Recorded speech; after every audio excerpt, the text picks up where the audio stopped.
Hello, hello. Ooh, let's turn that down a bit. Hello, everyone. I hope everyone is doing well. Hello, hello, June. And hello, Horns. Oh my gosh. Thank you for the follow, Alexandria. I hope you're doing well.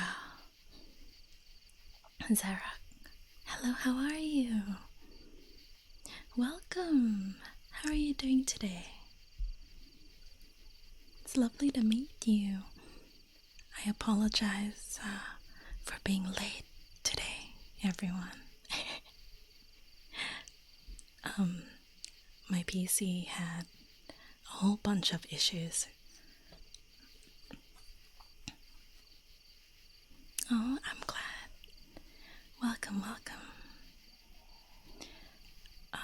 But yeah, I had a whole bunch of issues, like an unexpected Windows update. Hello, May. And hello, Zara. I'm doing well, thank you. Finally got to use my phone. After sending it for a bit. That's awesome. You finally got it fixed. How long has it been? Yuki, hello, hello. Thank you for the hydrate. Let me just very quietly do this.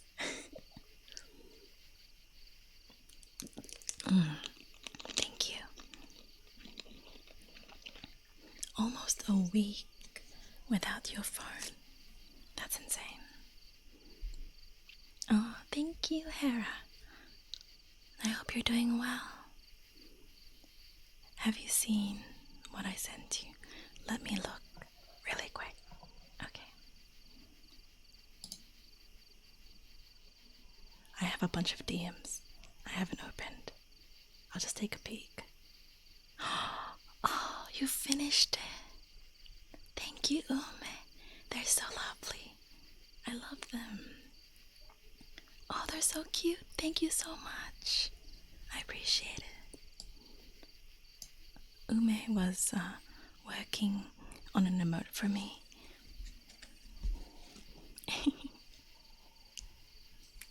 And now he's finished it, so I'm going to upload it to the server right after this stream.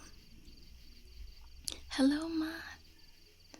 How are you? How are you? It's really late, isn't it?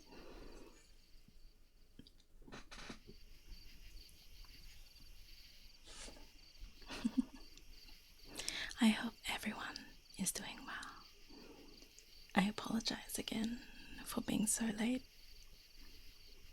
But we're here and we have this wonderful, wonderful book, which is about,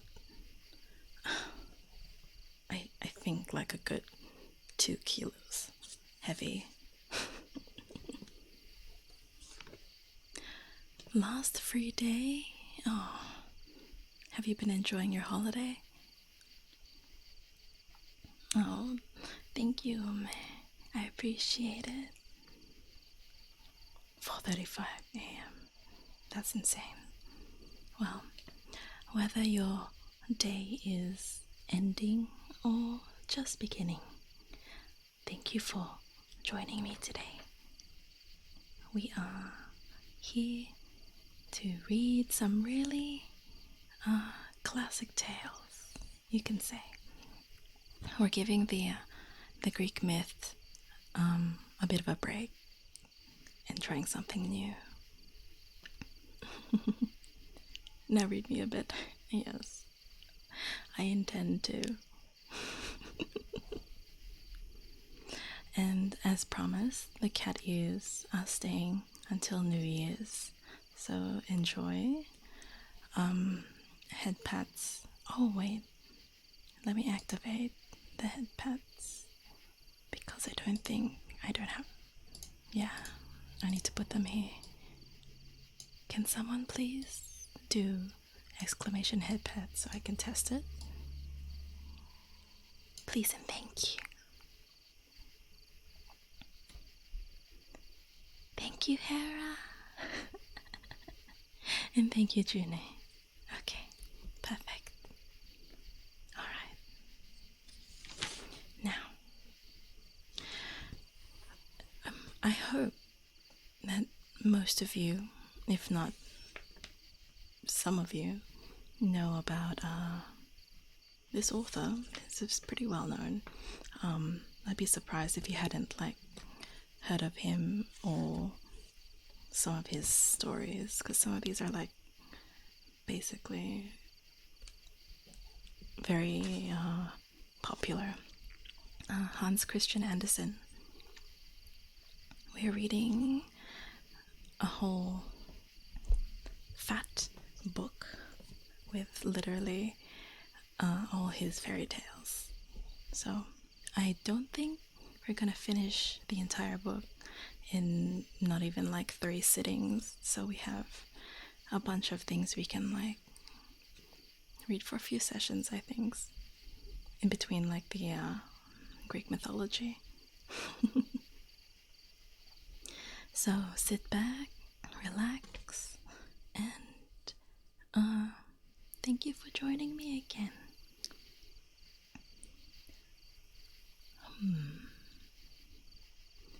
Hello, Kian. Thank you so much for the follow. Me realizing I don't have my alert box here. There we go. Welcome. I hope you're doing well. Okay. So, I believe we have about... Oh, geez.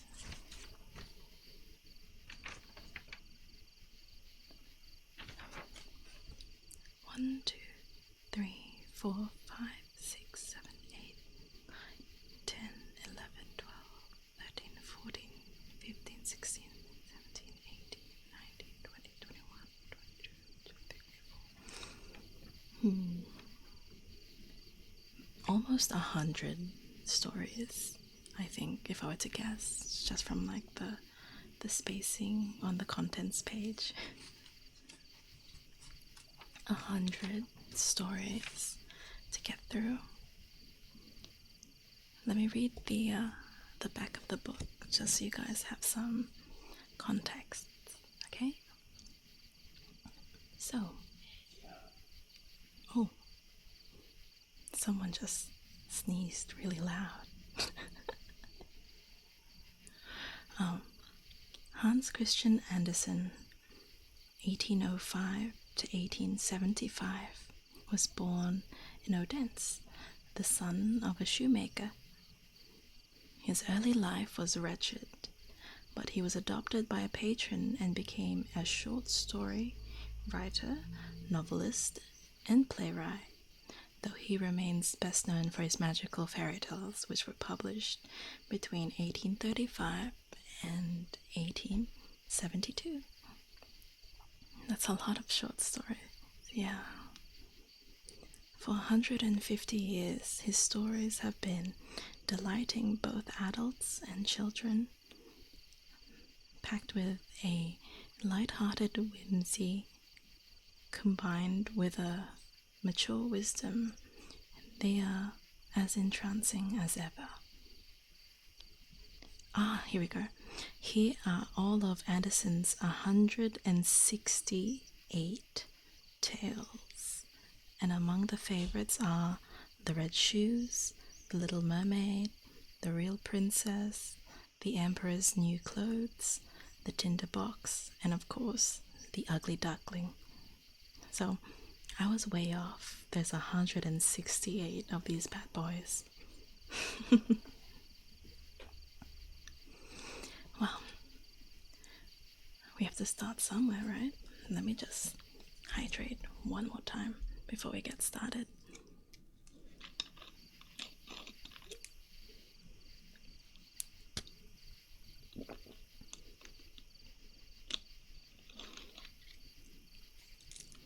Do let me know if the sounds or anything sounds like unbalanced, and I will do my best to fix it. Also, do I have any mods currently in chat at all? Volume is good. Thank you so much, Juna. Hera, are you there? Mod check. If not, that's fine. We can deal with it later. Okay, here we go. So, the first story. The Tinderbox. Oh, Hera. Hello. I'm so sorry.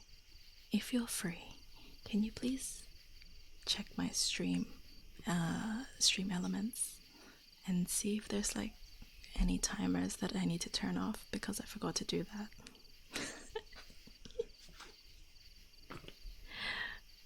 Thank you. Only if you're free though. Okay, thank you. And hello, Purple Gas Cloud. Welcome, welcome. I hope you're doing well. Okay, thank you, Hera. I love you. Okay. The Tinderbox.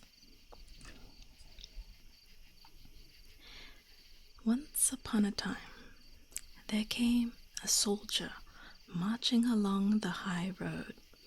1, 2, 1, 2.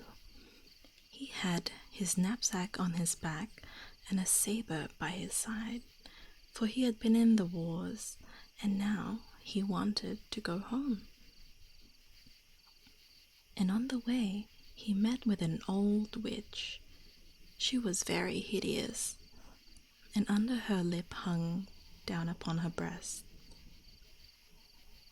She said, "Good evening, soldier."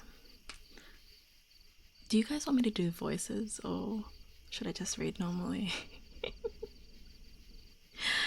I feel like if I do voices, my voice might give out.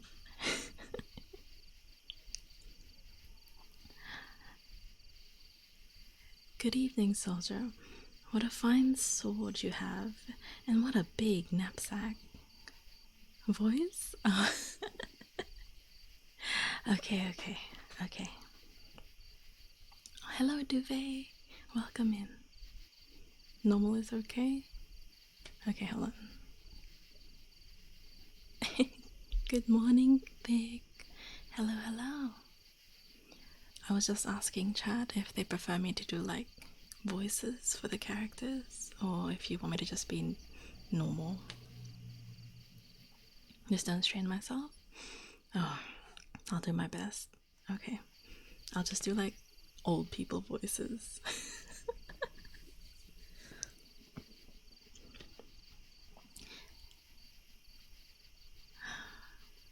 Good evening, soldier. What a fine sword you have, and what a big knapsack. You're a proper soldier. Now you shall have as much money as you like to have.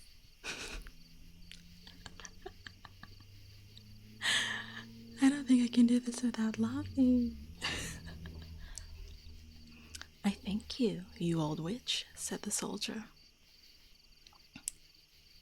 Do you see that great tree? Quoth the witch. Granny Mina.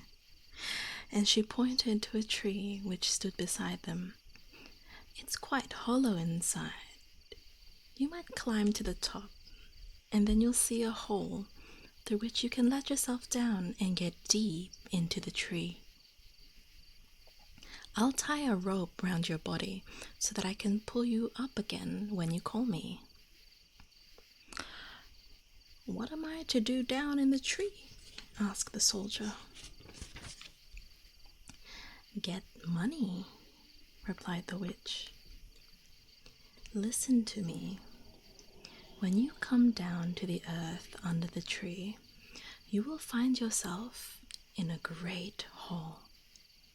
It is quite light, for many hundred lamps are burning there. Then you will see 3 doors. These you can open for the keys are in the locks. If you go into the first chamber, you'll see a great chest in the middle of the floor. On this chest sits a dog, and he's got a pair of eyes as big as 2 teacups. But you need not care for that. I'll give you my blue checked apron, and you can spread it out on the floor. Then go up quickly and take the dog and set him on my apron. Then open the chest and take as many farthings as you like. They are of copper. If you prefer silver, you must go into the second chamber. But there sits a dog with a pair of eyes as big as mill wheels. But do not you care for that. Set him upon my apron and take some of the money. And if you want gold, you can have that too. In fact, as much as you can carry if you go into the third chamber. But the dog that sits on the money chest there has 2 eyes as big as the round tower of Copenhagen. He is a fierce dog, you may be sure, but you needn't be afraid, for all that only set him upon my apron, and he won't hurt you. And take out of the chest as much gold as you like. That's not so bad, said the soldier. But what am I to give you, you old witch? For you will not do it for nothing, I fancy. No, replied the old witch. Not a single farthing will I have. You shall only bring me an old tinder box which my grandmother forgot when she was down there last. Then tie the rope round my body, cried the soldier. Here it is, said the witch, and here's my blue checked apron. Then the soldier climbed up into the tree, let himself slip down into the hole, and stood, as the witch had said, in the great hall where many 100 lamps were burning. Famous last word. Now he opened the first door. Ugh! There sat the dog with eyes as big as teacups, staring at him. You're a nice fellow, exclaimed the soldier, and he set him upon the witch's apron and took as many copper farthings as his pockets would hold, and then locked the chest, set the dog on it again, and went into the second chamber. Aha! There sat the dog with eyes as big as mill wheels. You should not stare so hard at me, said the soldier. You might strain your eyes. And he set the dog upon the witch's apron. When he saw the silver money in the chest, he threw away all the copper money he had and filled his pockets and his knapsack with silver only. Then he went into the third chamber. Oh, but that was horrid! The dog there really had eyes as big as the round tower, and they turned round and round in his head like wheels. Good evening, said the soldier, and he touched his cap, for he had never seen a dog such as that before. When he had looked at him a little more closely, he thought, "That will do," and lifted him down to the floor and opened the chest. Mercy! What a quantity of gold was there! He could buy with it the whole of Copenhagen, and the sugar pigs of the cake woman, and all the tin soldiers, whips, and rocking horses in the world. Yes, that was a quantity of money. Now, the soldier threw away all the silver coin with which he had filled his pockets and his knapsack, and took gold instead. Yes, all his pockets, his knapsack, his boots, and his cap were filled, so that he could scarcely walk. Now, indeed, he had plenty of money. He put the dog on the chest, shut the door, and then called up through the tree, "Now pull me up, you old witch." "Have you the tinder box?" asked the witch. "Plague on it," explained the soldier. "I had clean forgotten that." And he went and brought it. The witch drew him up, and he stood on the high road again, with pockets, boots, knapsack, and cap full of gold. "What are you going to do with the tinder box?" asked the soldier. "That's nothing to you," retorted the witch. "You've had your money. Just give me the tinder box." "Nonsense," said the soldier. "Tell me directly what you're going to do with it, or I'll draw my sword and cut off your head." "The captain, thank you so much for the follow. Welcome in." "No," cried the witch. And so the soldier cut off her head. There she lay, but he tied up all his money in her apron, took it on his back like a bundle, put the tinder box in his pocket, and went straight off towards the town. That was a splendid town. He put up at the very best inn, asked for the finest rooms, and ordered his favorite dishes, for now he was rich, having got so much money.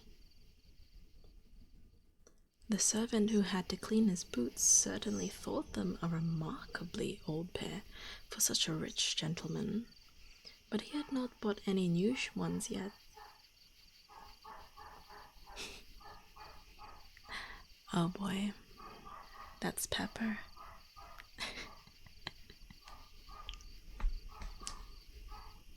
Give me one moment, everyone.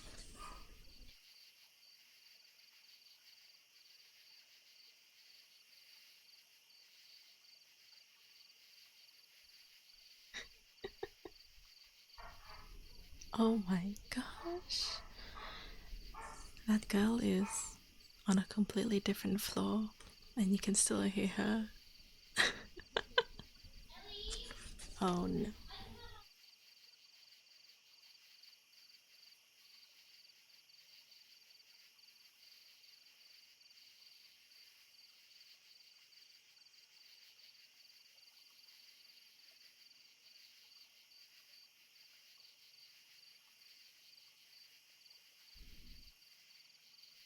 That is too funny. That is so funny. From all across the globe. Yes. She's such a little menace today. I will tell you guys about it after this story. She was so naughty. Okay, here we go. The next day, he procured proper boots and handsome clothes. Today, not every day, true. Now our soldier had become a fine gentleman, and the people told him of all the splendid things which were in their city, and about the king, and what a pretty princess the king's daughter was. "Where can one get to see her?" asked the soldier. "She is not to be seen at all," said they all together. "She lives in a great copper castle with a great many walls." "A great many walls and towers round about it. No one but the king may go in and out there, for it has been prophesied that she shall marry a common soldier, and the king can't bear that."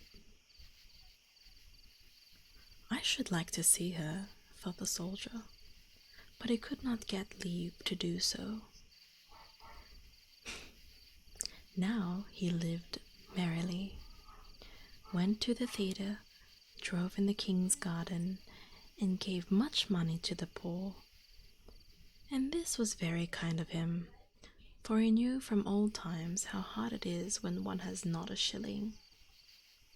Now he was rich, had fine clothes, and gained many friends, who all said that he was a rare one, a true cavalier, and that pleased the soldier well. But as he spent money every day and never earned any, he had at last only 2 shillings left, and he was obliged to turn out of the fine rooms in which he had dwelt, and had to live in a little garret under the roof, and clean his boots for himself, and mend them with a darning needle. None of his friends came to see him, for there were too many stairs to climb. It was dark one evening, and he could not even buy himself a candle, when it occurred to him that there was a candle end in the tinder box, which he had taken out of the hollow tree into which the witch had helped him. He brought out the tinder box and the candle end, but as soon as he struck fire and the sparks rose up from the flint, the door flew open, and the dog, who had eyes as big as a couple of teacups, and whom he had seen in the tree, stood before him and said, "What are my lord's commands?" "Good morning, Twisted." "What is this?" said the soldier. "That's a famous tinder box if I can get everything with it that I want." "Bring me some money," said he to the dog, and whisk, the dog was gone, and whisk, he was back again with a great bag full of shillings in his mouth. Now the soldier knew what a capital tinder box this was. If he struck it once, the dog who sat upon the chest of copper money would come. If he struck it twice, then appeared the dog who had the silver. And if he struck it 3 times, then appeared the dog who had the gold. Now the soldier moved back into the fine rooms and appeared again in handsome clothes, and all his friends knew him again and cared very much for him indeed. Once he thought to himself, "It is very strange, a very strange thing indeed, that one cannot get to see the princess. They all say she is very beautiful, but what is the use of that if she has to always sit in the great copper castle with the many towers? Could I not get to see her at all? Where is my tinder box? And so he struck a light, and whisk came the dog with eyes as big as teacups. It is midnight, certainly, said the soldier, but I should very much like to see the princess, only for one little moment. The dog was outside the door directly, and before the soldier thought it, came back with the princess. She sat upon the dog's back and slept, and everyone could see she was a real princess, for she was so lovely. The soldier could not refrain from kissing her, for he was a thorough soldier. Yikes. But anyway, then the dog ran back again with the princess. But when morning came and the king and queen were drinking tea, the princess said she had had a strange dream the night before about a dog and a soldier, that she had ridden upon the dog and the soldier had kissed her.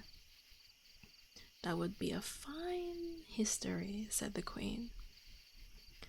So one of the old court ladies had to watch the next night by the princess's bed to see if this was really a dream or what it might be. Consent is king.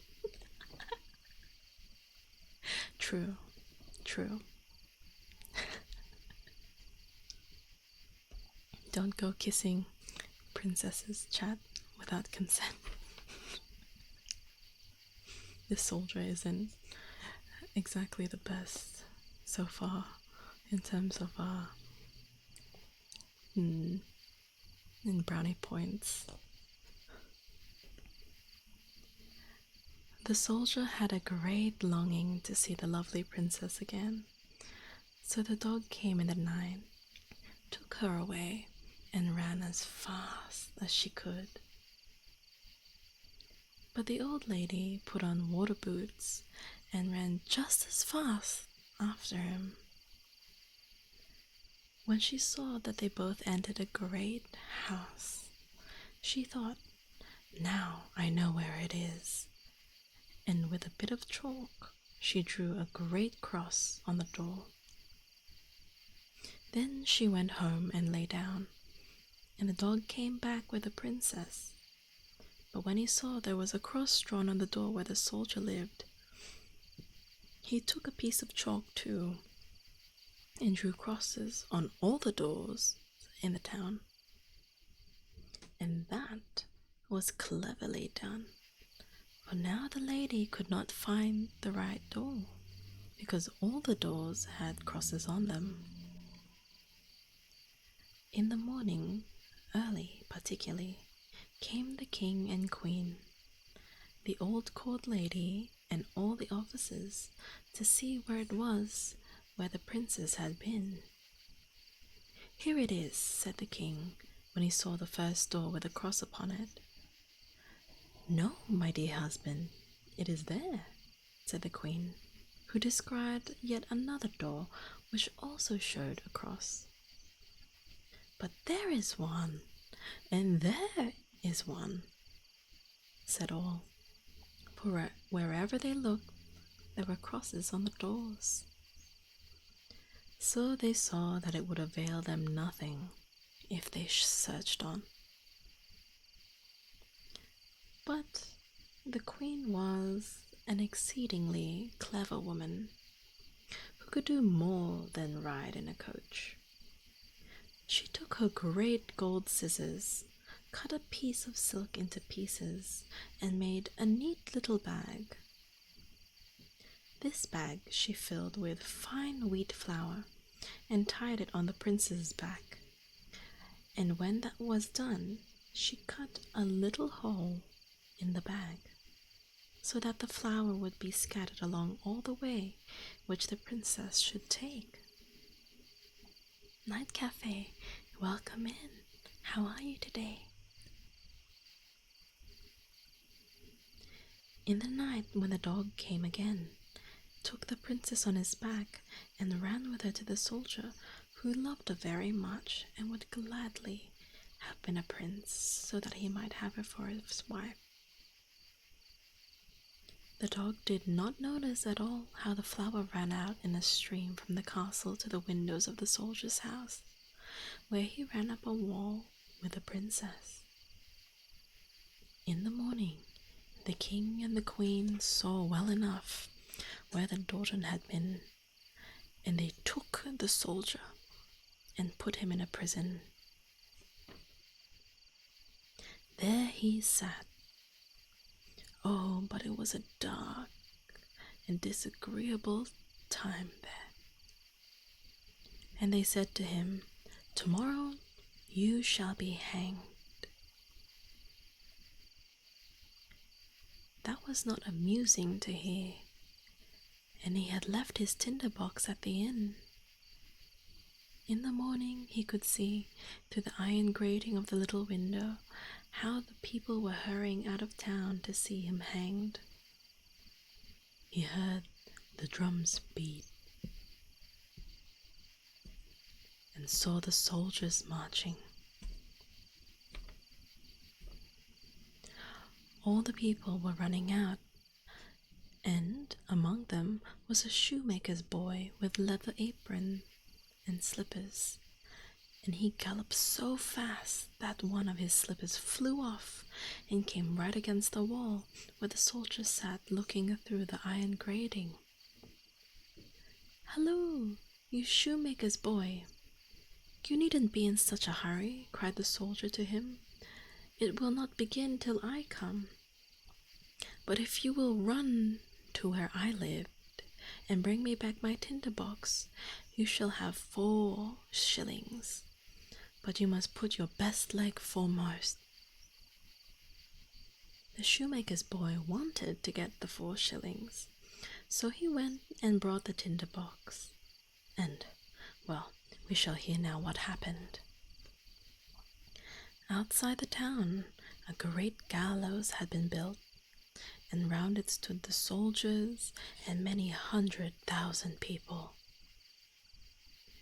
The king and queen sat on a splendid throne, opposite to the judges and the whole council.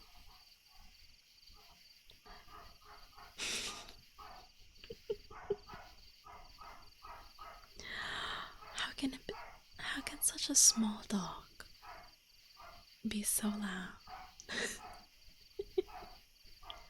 I apologize, chat. Yes.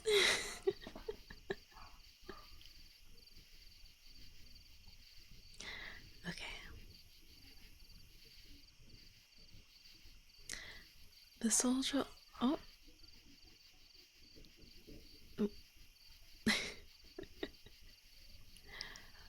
We're reading fairy tales. Like, the one we are reading right now is called The Tinder Box. Yes, the caddies are staying until New Year's, as I promised. Okay, let's continue, shall we? The soldier already stood upon this ladder, but as they were about to put the rope around his neck, he said that before a poor criminal suffered his punishment, an innocent request was always granted to him. Yo, you don't need Tinder, it'll be fine. Thanks, babe. He wanted very much to smoke a pipe of tobacco, and it would be the last pipe he should smoke in the world. The king would not say no to this, so the soldier took his tinder box and struck fire. 1, 2, 3, and there suddenly stood all the dogs, the one with eyes as big as teacups, the one with eyes as large as mill wheels, and the one whose eyes were as big as the round tower.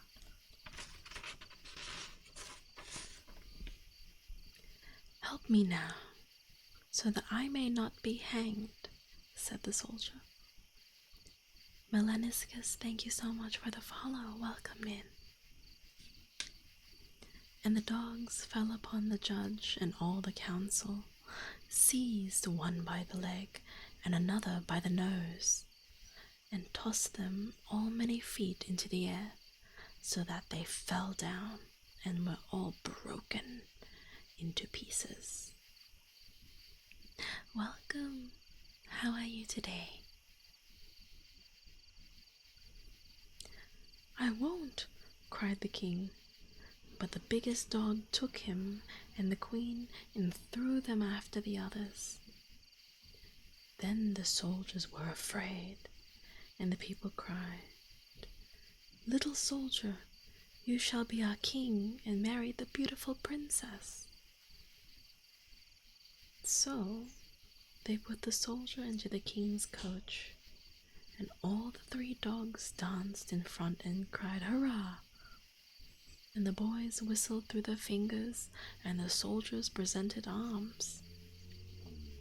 The princess came out of the copper castle and became queen, and she liked that well enough. The wedding lasted a week, and the 3 dogs sat at the table too, and opened their eyes wider than ever at all that they saw.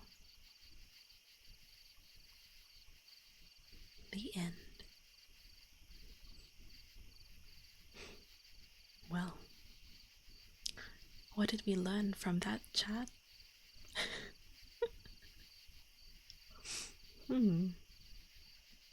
Honestly, that was not the ending I was expecting.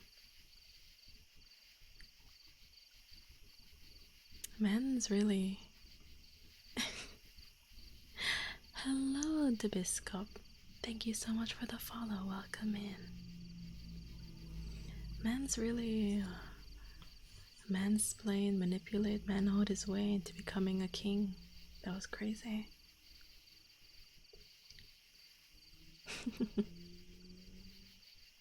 How are you?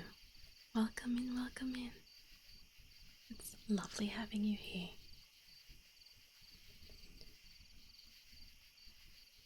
So, we need a tinderbox that calls freaky-eyed dogs to become supervillain kings or queens.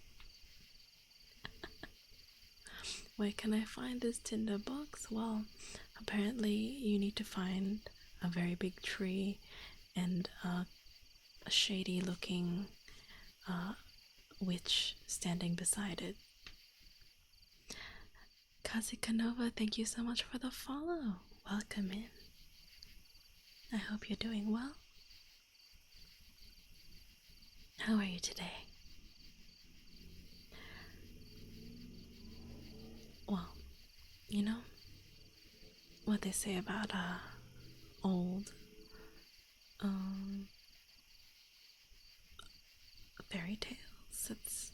They're quite dark, and sometimes it's difficult to understand like the layers to them at first. Been a while since I've been in the ASMR category. This is nice and chill. Well, welcome back, and thank you so much. I really appreciate you stopping by. I hope you've had I hope everyone's had a happy holiday season, continuing to have one.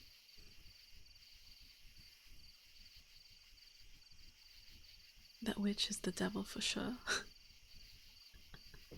True. Perhaps. Who knows? Ah, are you an Aussie? I know The Little Mermaid was originally yeah.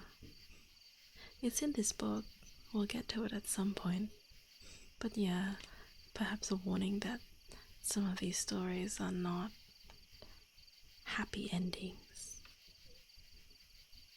And it can be quite dark. A Kiwi in New Zealand. Oh, I love New Zealand. I went there a couple years ago.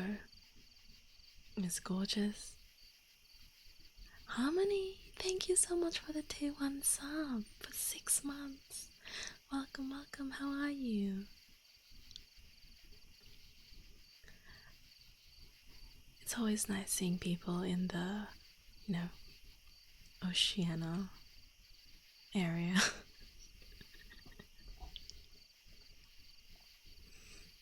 Usually at this time of the night, all the US friends are sleeping. Or they should be. Looks at half of you in the chat. Yes, I'm alright. By the way, this is my emote. Yes, I saw that. I noticed because of the orange and white hair. Deachen's arrived. It's a really good emote. I think I saw you using it in Philia's server earlier. It's so cute. my lovely USD gens. Wait, you're in that server? Yeah, I'm in there. I be lurking in there. I see everything. Coffee. Hello. Thank you for the health check. Let me do that real quick. Okay.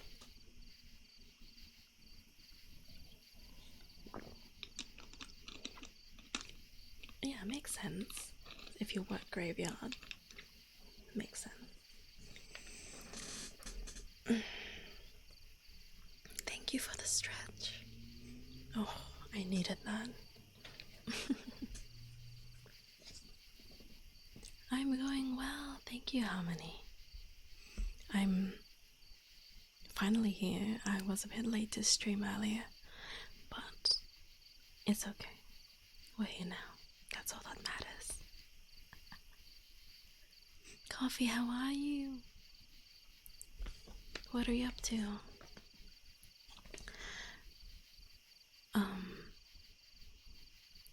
Reminder to everyone that this book will probably be something we read from for a couple of streams in future as well. Then you're actually in the server. I am well behaved. I find that it's okay, like, you don't have to hold back just because I'm there. I'm sitting here menacingly trying to figure out what I want to do today. Menacingly? Well then. I am doing well, thank you. It's coming to that time where everything is quiet at work. So I've just been big chilling. 5 p.m. to 3:30 a.m. EST. I am asleep. Oh my gosh. No, it's imposter. She's not in the server.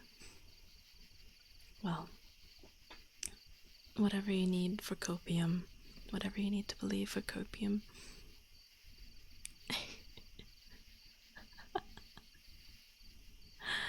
Oh, not the JoJo reference. Am I enjoying the heat? I was dying the other day. Okay, so small pause from the stories real quick. Today at least I was in the office. It was like there was air conditioning, but yesterday I went to a lake campsite in like a valley, so I guess it was a little bit colder than my usual area. What do you mean I'm off the copium? I don't believe that.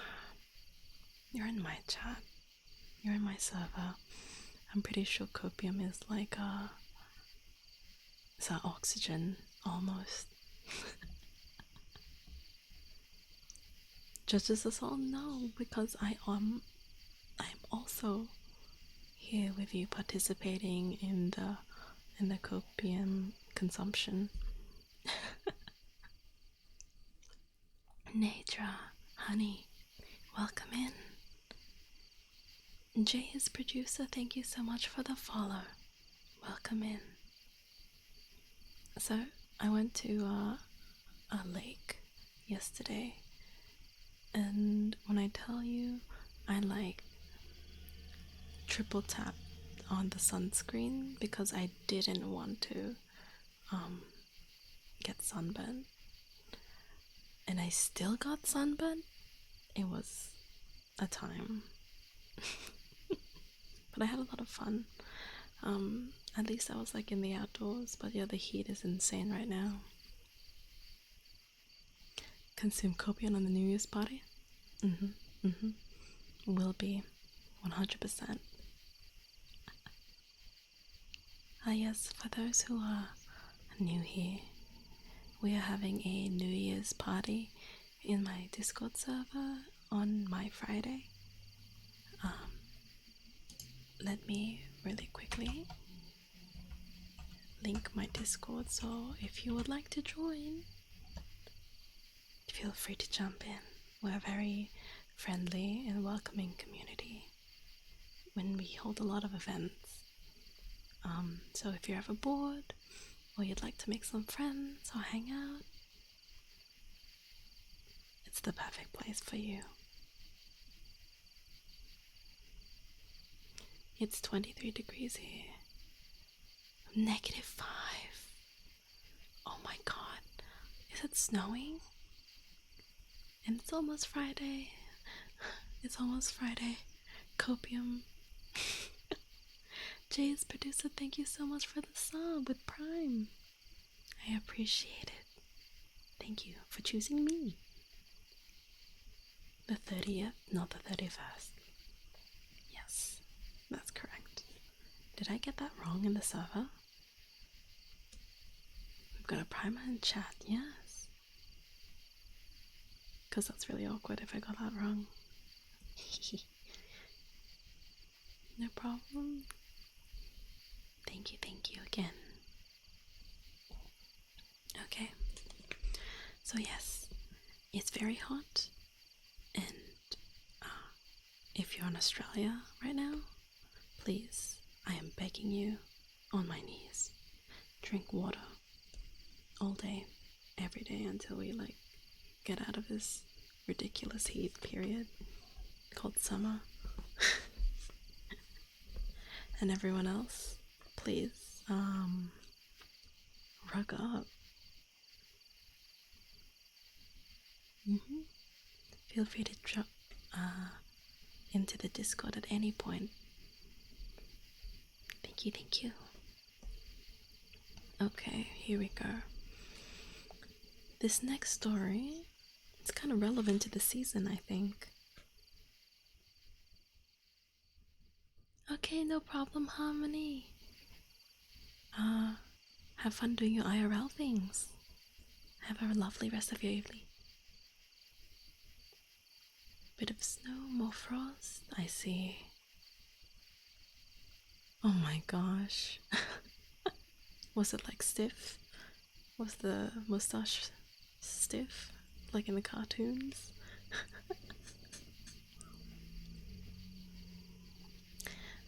This story is called Great Claus and Little Claus.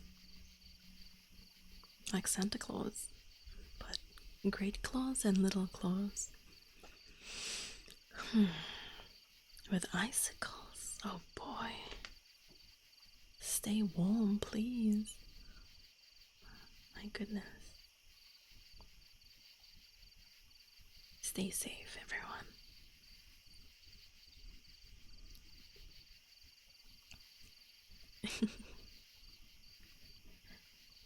There lived 2 men in one village, and they had the same name.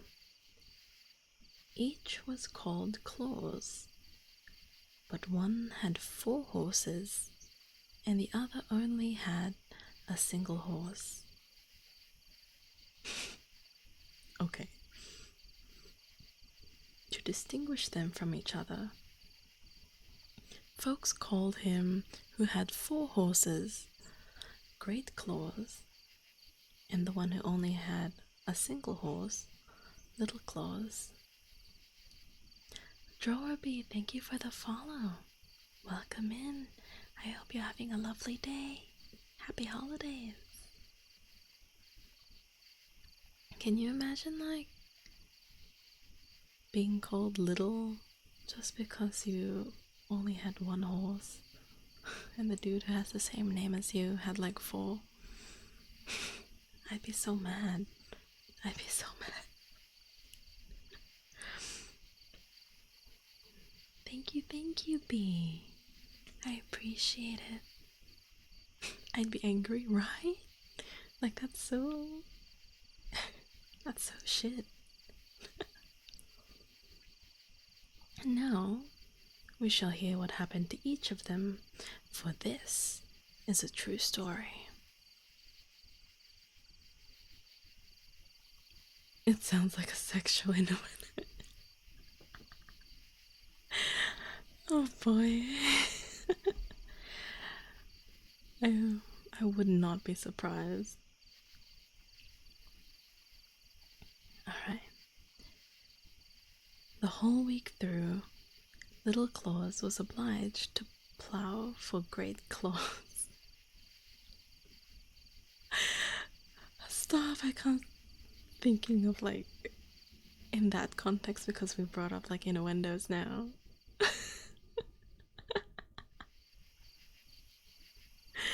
No.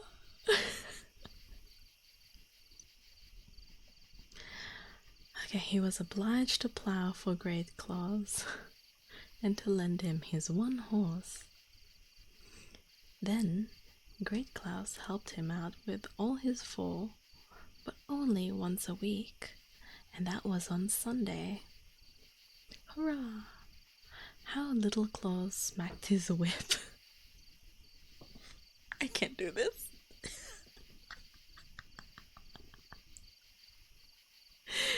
Chad, what have you done?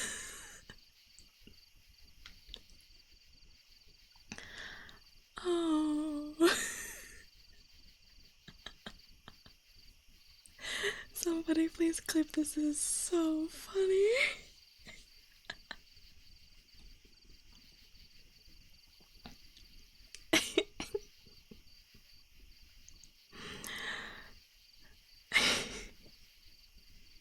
I need a moment.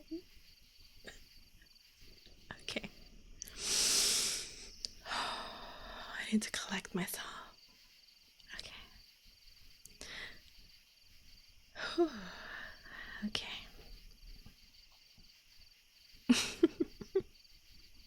It's universal degeneracy. It's true. How Little Claus smacked his whip over all 5 horses, for they were all his on that day. The sun shone gaily, and all the bells in the steeples were ringing. The people were all dressed in the best and were going to church, with their hymn books under their arms, to hear the clergyman preach, and they saw Little Claus plowing with 5 horses. And he was so merry that he smacked his whip again and again and cried, "Gee up, all my 5."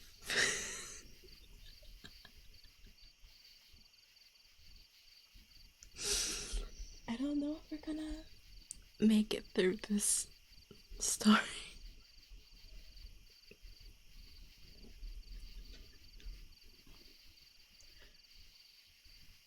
You must have been pretty merry. Yeah. Vic, please. Oh my gosh. You must not talk so, said Great Claus, for only one horse is yours. I'm trying.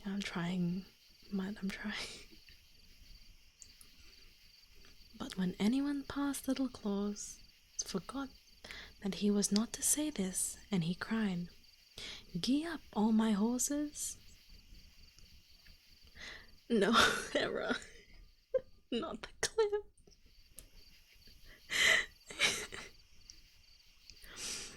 You must not talk so, said Great Claws. For I beg of you, please stop that. For if you say it again, I shall hit your horse on the head so that it will fall down dead, and then it would all be over with him. Jesus. I will certainly not say it any more, said Little Claus. I just work here. Thank you so much, Thorn Gorgon. Welcome in. Happy holidays. I hope you're doing well. Hera's the best. And yet, when people came by soon afterwards and nodded good day to him, he became very glad, and though it looked very well, after all, that he had 5 horses to plough his field, and so he smacked his whip and cried, "Gee up, all my horses!" "I'll gee up your horses," said Great Claws.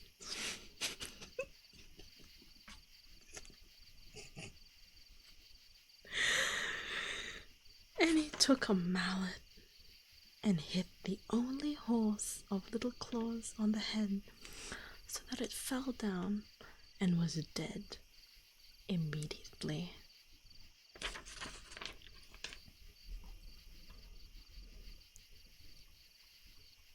So relatable. My neighbor Steve always makes fun of my one horse. He thinks he's all high and mighty with 2.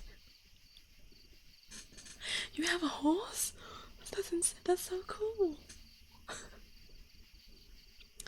Okay, I'm gonna collect myself.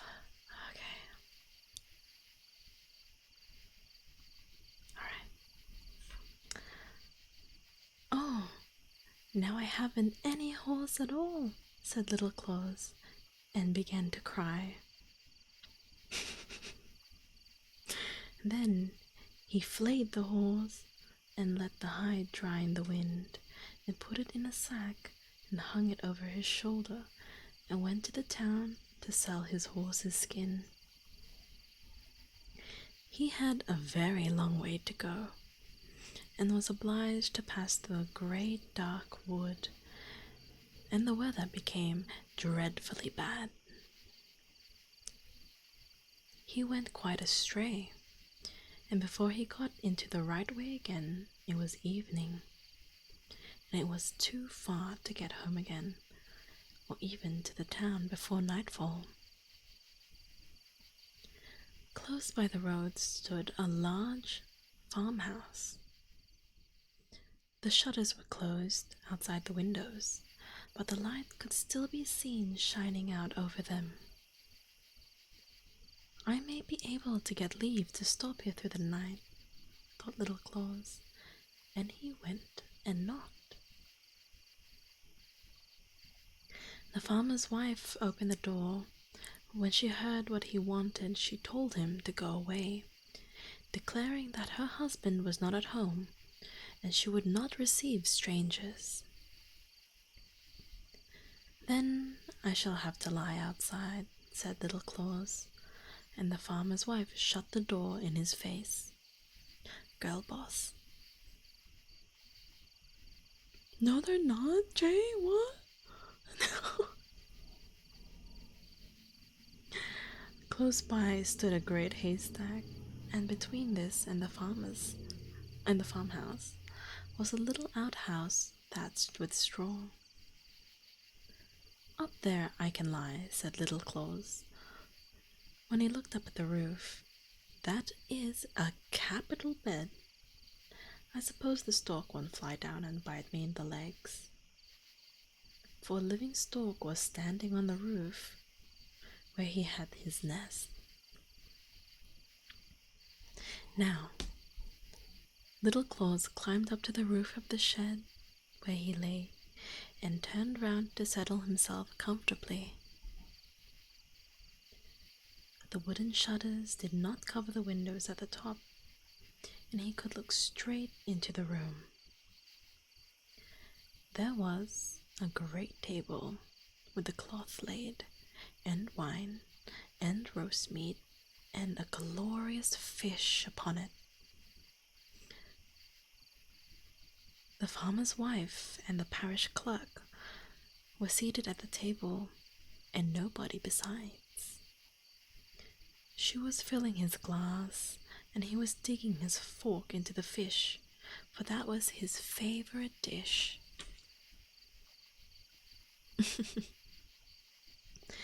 If one could only get some too, thought Little Claus as he stretched out his head towards the window. Heavens! What a glorious cake he saw standing there. Yes, certainly, that was a feast. Now he heard someone riding along the high road. It was the woman's husband who was coming home. He was a good man enough, but he had the strange peculiarity that he could never bear to see a clerk. If a clerk appeared before his eyes, he became quite wild. And that was the reason why the clerk had gone to the wife to wish her a good day, because he knew that her husband was not at home, and the good woman therefore put the best fare she had before him. But when they heard the man coming, they were frightened, and the woman begged the clerk to creep into the great empty chest which stood in the corner. And he did so, for he knew the husband could not bear the sight of a clerk. The woman quickly hid all the excellent meat and wine in her baking oven, for if the man had seen that, he would have been certain to ask what it meant. Oh dear, sighed Little Claus up in his shed when he saw all the good fare put away. Is there anyone up there? Asked the farmer, and he looked up at Little Claus. Why are you lying there? Better come with me into the room. And Little Claus told him now he had lost his way, and asked leave to stay there for the night. Yes, certainly, said the peasant, but first we must have something to live on. The woman received them both in a very friendly way, spread the cloth on a long table, and gave them a great dish of porridge. The farmer was hungry, and ate with a good appetite, but Little Claus could not help thinking of the capital roast meat, fish, and cake which he knew were in the oven. Under the table at his feet, he had laid the sack with the horses hide in it, for we know that he had come out to sell it in town. He could not relish the porridge, so he trod upon the sack, and the dry skin inside crackled quite loudly. Hush, said Little Claus to his sack.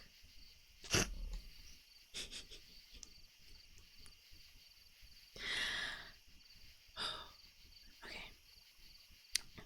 But at the same time, he trod on it again, so that it crackled much louder than before. Shh, chat, stop it. Behave.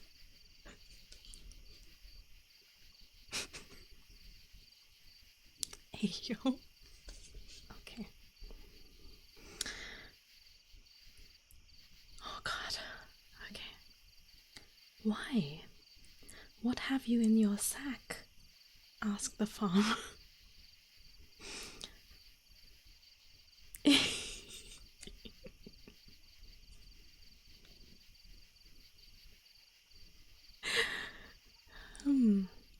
You should probably get that checked if it's crackling. "Oh, that's a magician," answered Little Claus. "He says we are not to eat porridge, for he has conjured the oven full of roast meat, fish, and cake." "Okay, Junie. Oh boy." "Wonderful!" cried the farmer, and he opened the oven in a hurry and found all the dainty provisions which his wife had hidden there, but which, as he thought, the wizard had conjured forth. "Samsonite! Hello, hello! Welcome in! How are you today? Happy holidays!"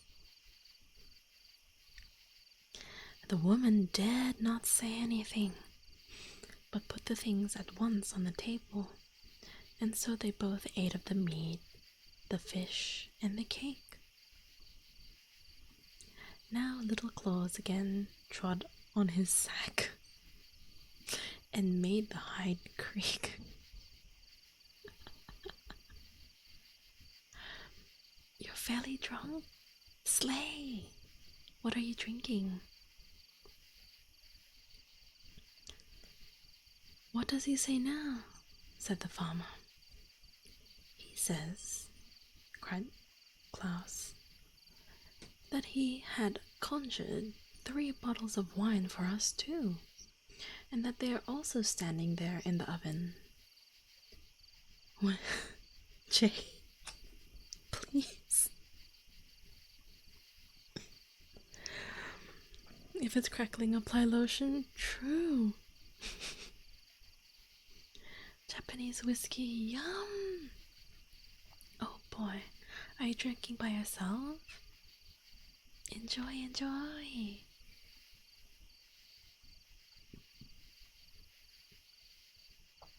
Now, the woman was obliged to bring out the wine which she had hidden, and the farmer drank it and became very merry. He would have been very glad to own such a conjurer as Little Klaus had there in the sack. "Can he conjure the demon forth?" asked the farmer. "I should like to see him, for now I am merry." "Oh yes," said Little Claus. "My conjurer can do anything that I ask of him. Can you not?" he added, and trod on the hide so that it crackled. "He says yes, but the demon is very ugly to look at. We had better not see him." "Are you shared with your brother? Oh, I hope you two are enjoying. Yes, yes, get comfy." We are reading the story of Great Claus and Little Claus. "Oh," said the farmer, "I'm not at all afraid. Pray, what will he look like?" "Why, he'll look the very image of a parish clerk." "Ha!" said the farmer, "that is ugly. You must know I can't bear the sight of a clerk. But it doesn't matter now, for I know that he's a demon, so I shall easily stand it. Now I have courage, but he must not come too near me. Now I will ask my conjurer," said Little Claus, and he trod on the sack and held his ear down. "What does he say?" "He says, you may go and open the chest that stands in the corner, and you will see the demon crouching in it. But you must hold the lid so that he doesn't slip out." "Will you help me to hold him?" asked the farmer. And he went to the chest where the wife had hidden the real clerk, who sat in there and was very much afraid. The farmer opened the lid a little way and peeped in, underneath it. Ugh! He cried and sprang backward. Yes, now I've seen him, and he looked exactly like our clerk. Oh, that was dreadful. Upon this, they must drink. So they sat and drank until late into the night. You must sell me that conjurer, said the farmer. Ask as much as you like for him. I shall give you a whole bushel of money directly. No, that I can't do, said Little Claus. Only think how much use I can make of this conjurer. Oh, I should so much like to have him, cried the farmer, and he went on begging. Well, said Little Claus at last, as you have been so kind as to give me shelter for the night, I will let it be so. You shall have the conjurer for a bushel of money, but I must have the bushel heaped up. That you shall have, replied the farmer, but you must take the chest yonder away with you. I will not keep it in my house an hour. One cannot know, perhaps he may be there still. Little Claus gave the farmer his sack with a dry hide in it, and got in exchange a whole bushel of money, and that heaped up. The farmer also gave him a big truck on which to carry off his money and chest. Farewell, said Little Claus, and he went off with his money and the big chest in which the clerk was still sitting. On the other side of the wood was a great deep river. The water rushed along so rapidly that one could scarcely swim against the stream. A fine new bridge had been built over it. Oh.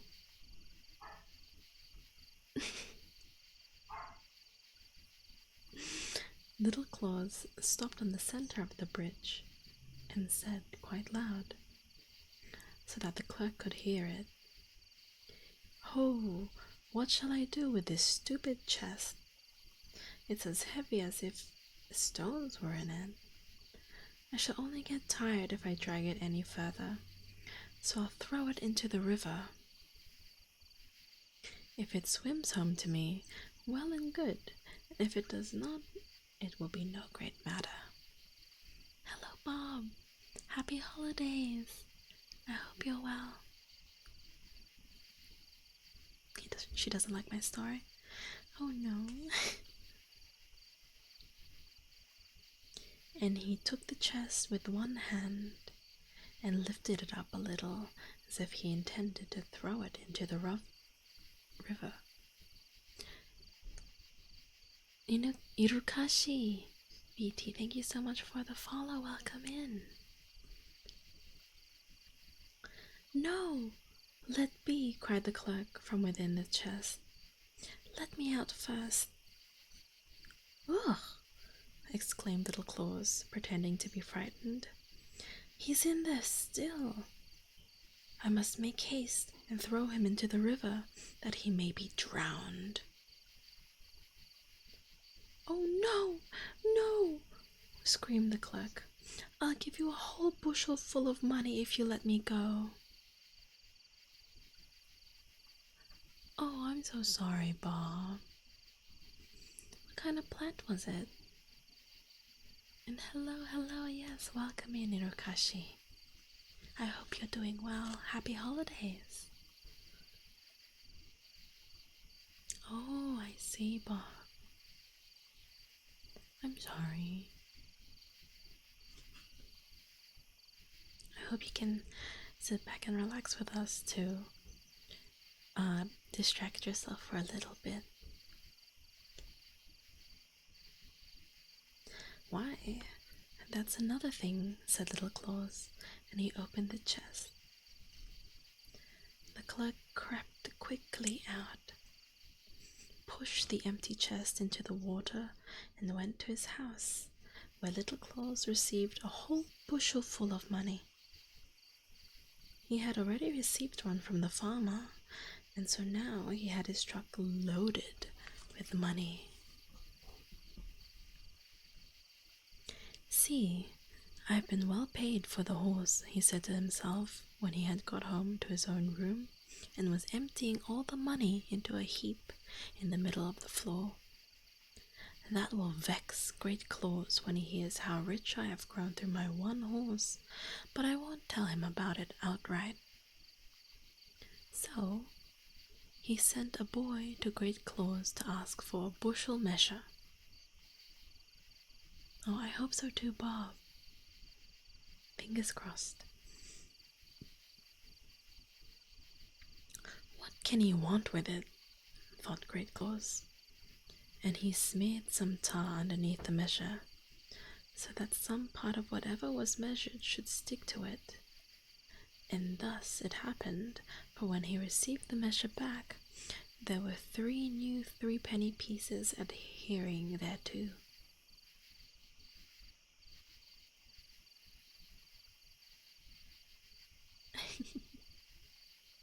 I'm glad to hear you're relaxing, Hirokashi. I'm glad. Thank you for joining us today.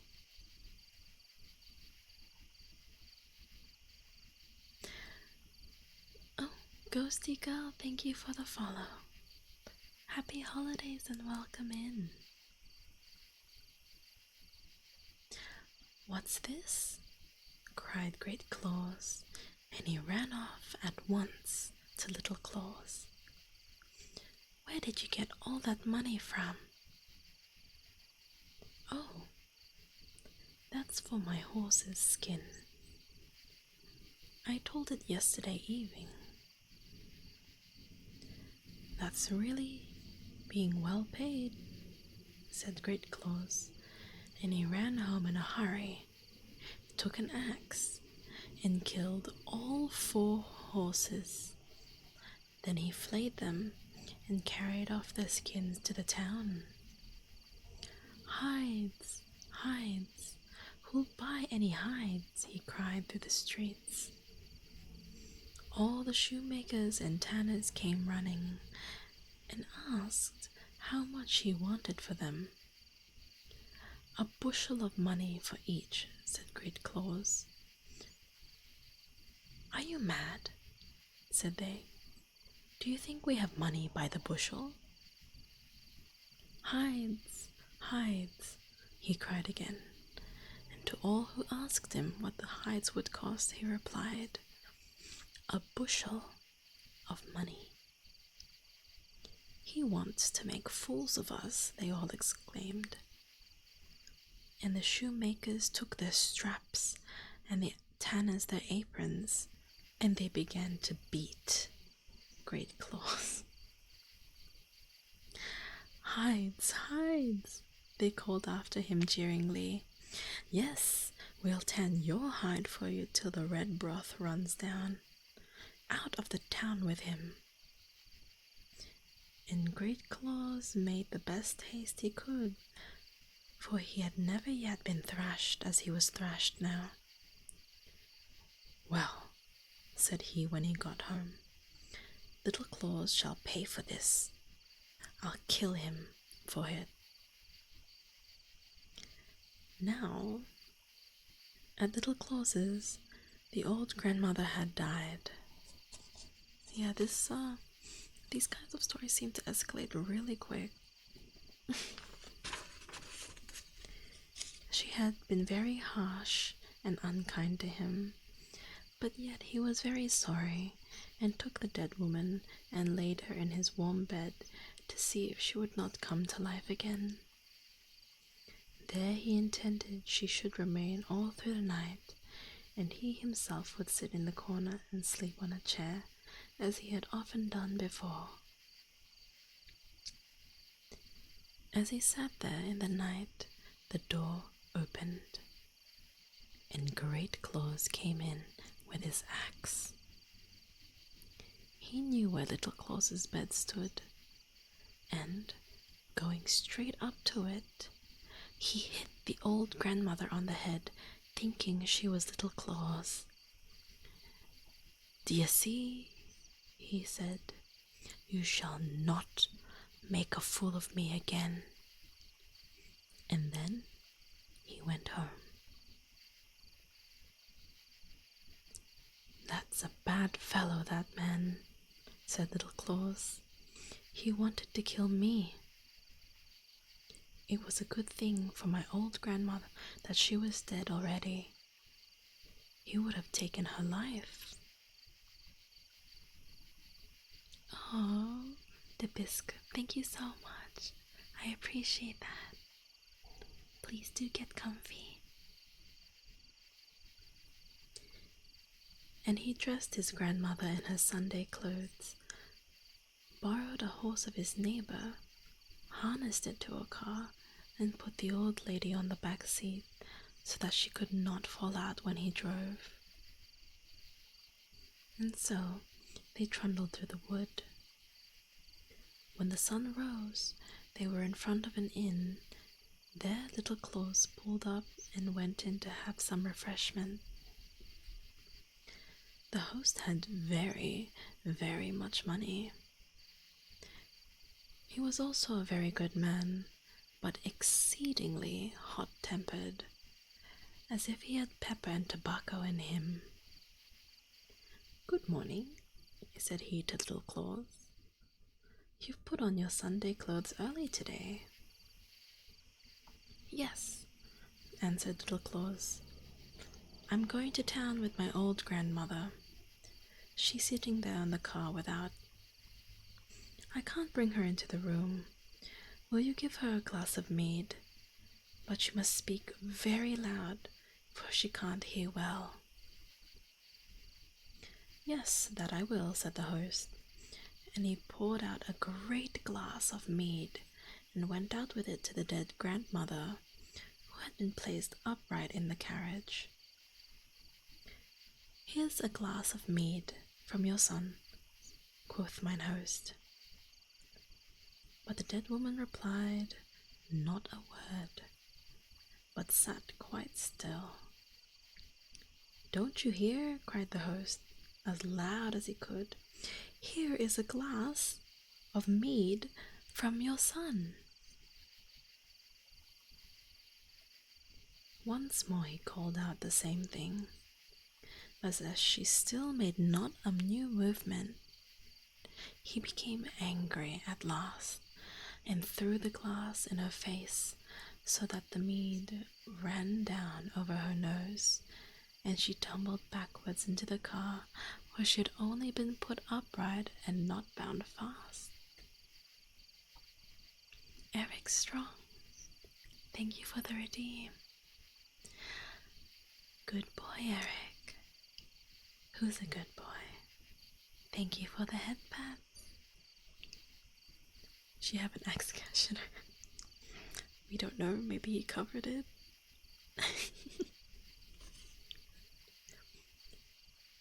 So the innkeeper threw the glass at her and the body fell over.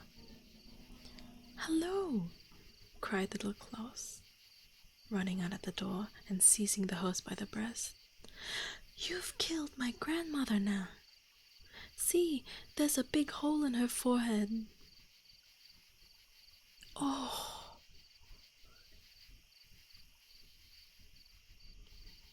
"Here's a misfortune," cried the host, wringing his hands. "That all comes of my hot temper. Dear Little Claus, I'll give you a bushel of money and have your grandmother buried as if she were one of my own. Only keep quiet, or I shall have my head cut off, and that would be so very disagreeable." Yes, they're a good boy, Redeem.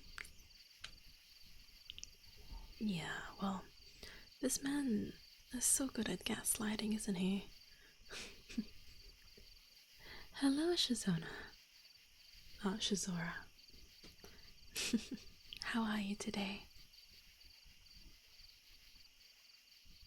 So, Little Claus again received a whole bushel of money, and the host buried the old grandmother as if she had been his own. And when Little Claus came home with all his money, he at once sent his boy to Great Claus to borrow a bushel measure. "What's that?" said Great Claus. "Have I not killed him? I must go myself and see to this." And so he went over himself with the bushel to Little Claus. "Now, where did you get all that money from?" he asked. And he opened his eyes wide when he saw all that had been brought together. "No problem, Bob. Feel free to stay as long as you like." "You killed my grandmother, and not me," replied Little Claus. "And I've been and sold her, and got a whole bushel of money for her." Oh jeez, can you guys imagine what's gonna happen next? Oh no.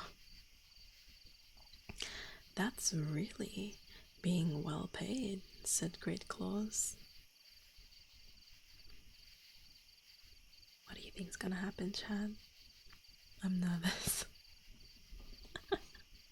Oh no. "That's really being well paid."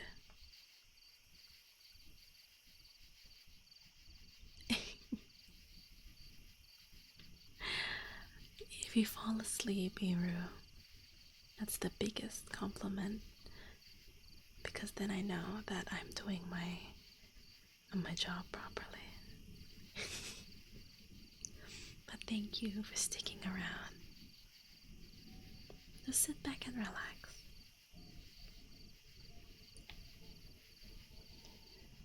And he hastened home, took an axe, and killed his own grandmother directly. Then he put her on a carriage and drove off to the town with her to where the apothecary lived, and asked him if he would buy a dead person. "Who is it, and where did you get him from?" asked the apothecary. "It's my grandmother," answered Great Claus. "I've killed her to get a bushel of money for her. Just like, any normal person would, just like, would admit to doing. No big deal." "Heaven save us," cried the apothecary. "You're stark raving mad. Don't say such things, or you may lose your head." And he told him earnestly what a bad deed this was that he had done, and what a bad man he was, and that he must be punished. "Hello, police, truly." And Great Claus was so frightened that he jumped out of the surgery straight into his carriage and whipped the horses and drove home. Right, Fox Samurai? Insanity. But the apothecary and all the people thought him mad, so they let him drive whither he would. "You shall pay for this," said Great Claus when he was out upon the high road. "Yes, you shall pay me for this, Little Claus." And directly he got home and took the biggest sack he could find and went over to Little Claus and said, "Now you've tricked me again. First I killed my horses, and then my old grandmother. That's all your fault. But you shall never trick me any more." And he seized Little Claus round the body and thrust him into a sack and took him upon his back and called out to him, Now, I shall go off with you and drown you." It was a long way that he had to travel before he came down to the river, and Little Claus was not too light to carry. This is a feel-good story. Yeah, it's kind of dark. Oh, the road led him close to the church. The organ was playing, and the people were singing so beautifully. Oh, this is not a feel-good story. Yes, Samsonite, I'm sorry.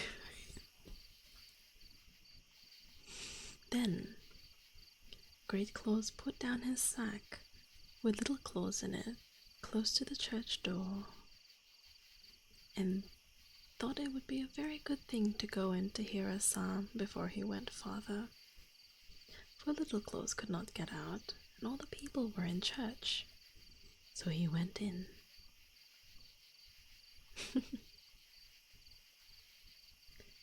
Makes it less scary? Yes. These fairy tales are quite dark and, yes, grim. Pun, pun, pun.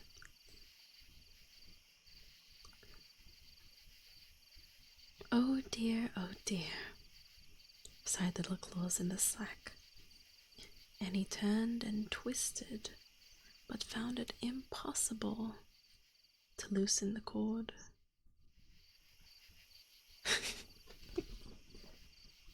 Maybe the live singing was like, really good. Then there came by an old drover with snow-white hair and a great staff in his hand. He was driving a whole herd of cows and oxen before him, and they stumbled against the sack in which Little Claus was confined, so that it was overthrown. "Oh dear," sighed Little Claus. "I'm so young yet, and am to go to heaven directly." "And I, poor fellow," said the drover, "am so old already, and can't get there yet." Oh boy. "Open the sack," cried Little Claus. "Creep into it instead of me, and you will get to heaven directly." Are the people in this town okay? Like, damn. "With all my heart," replied the drover, and he untied the sack, out of which Little Claus crept forth immediately. Butterscotch cinnamon pie, thank you so much for the follow. I like sweets, game, and anime, but could you answer this, Wimble? What would you do if you were lost in the middle of a forest with a lighter and a knife?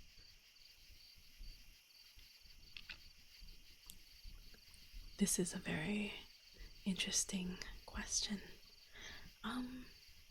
If I was lost in the middle of a forest with a lighter and a knife, I think the first thing I would try to do is see if there are any trees big enough that I can climb so that I'm not on the forest floor. But if there aren't, then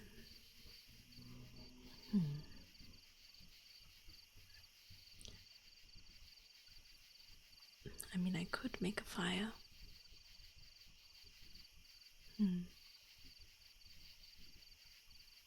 Make a fire for the night.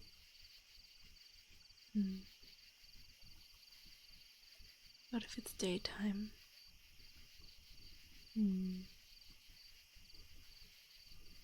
This is making me overthink.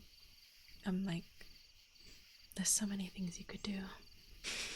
How long have I been there? How did I get there? How big is the forest? There's a lot of things. Where is this forest? I would navigate in a particular direction, depending on where it was. There's a lot of things to consider. But welcome, Petro.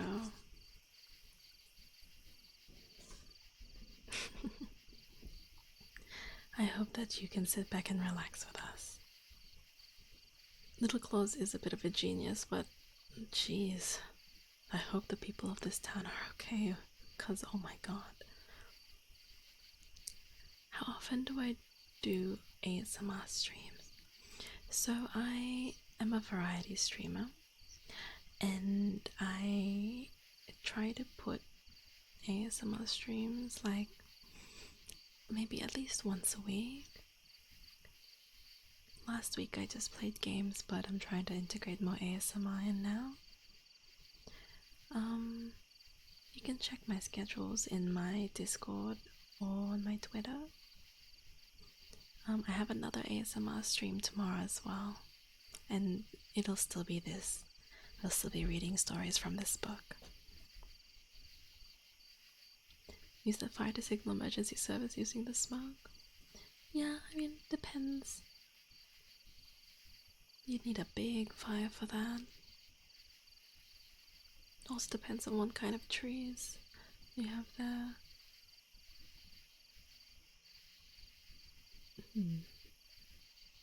You just work at an unknown forest at night.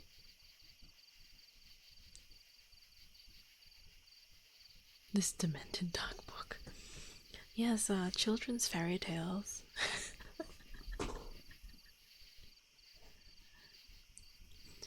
I mean, chat, feel free to answer the question if you like. But I'm going to continue reading the book. God damn. No! Bob! There are so many animals that live in there. Oh, I'm glad you are vibing, Irokashi. Thank you so much.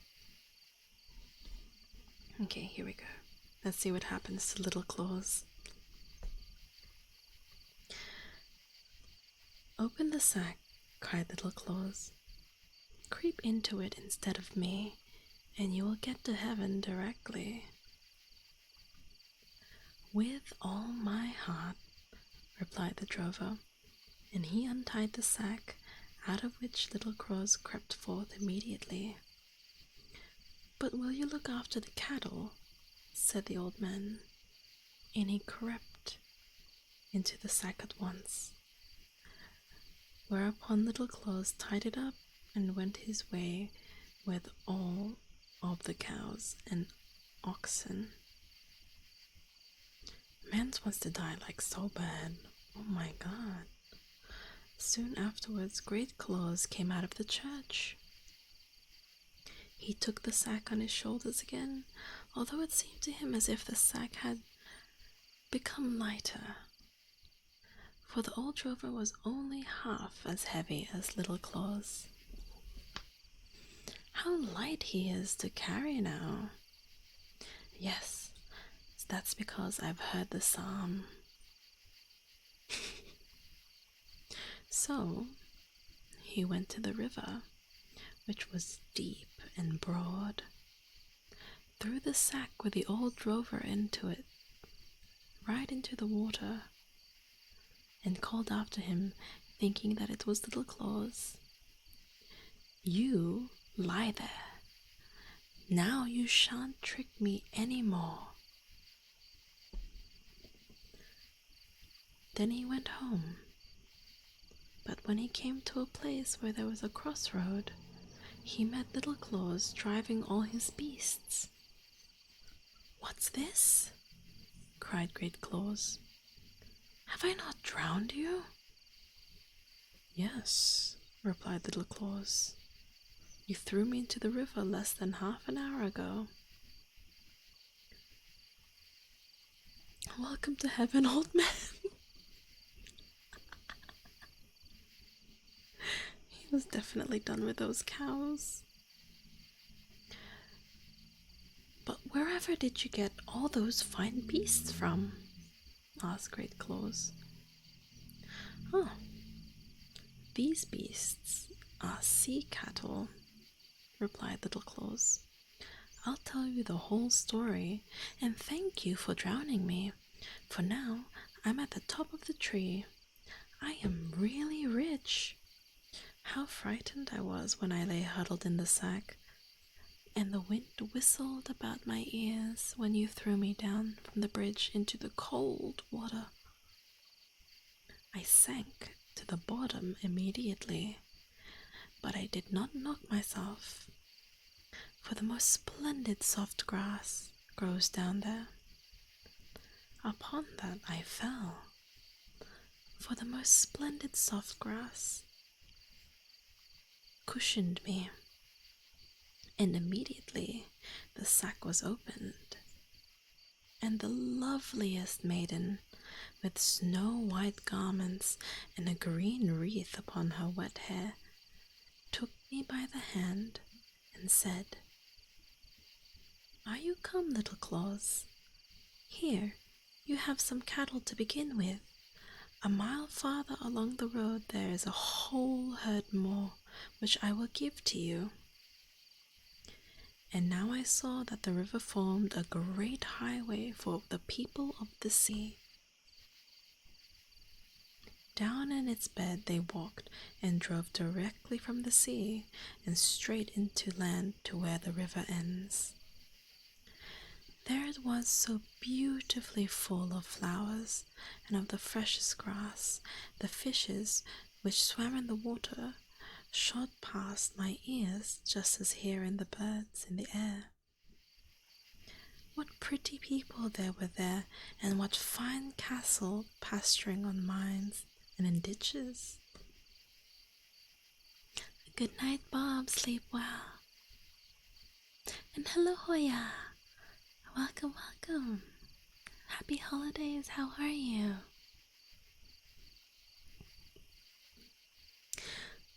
But why did you come up again to us directly? Asked Great Claus. I should not have done that if it is so beautiful down there. You're good, I'm glad. Yes, please get comfy. I might need a sip of water. Give me one moment, Chan.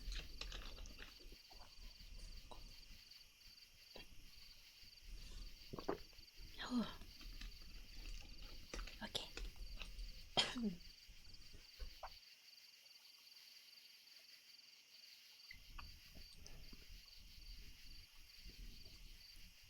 Okay.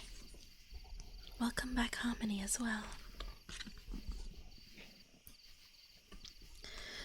Well, why, replied Little Claus, just in that I acted with good policy. You heard me tell you that the sea maiden said, "A mile farther along the road," and by the road she meant the river, for she can't go anywhere else. There is a whole herd of cattle for you. But I know what bends the stream makes. Sometimes this way, sometimes that. There's a long way to go round.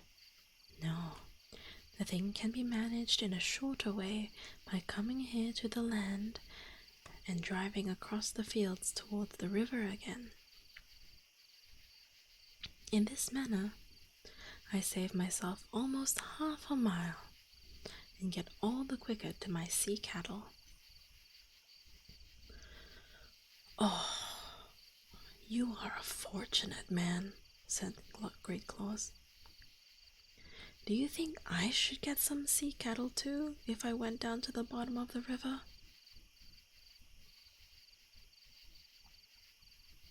Yes, I think so, replied Little Claus. But I cannot carry you in the sack as far as the river. You are too heavy for me.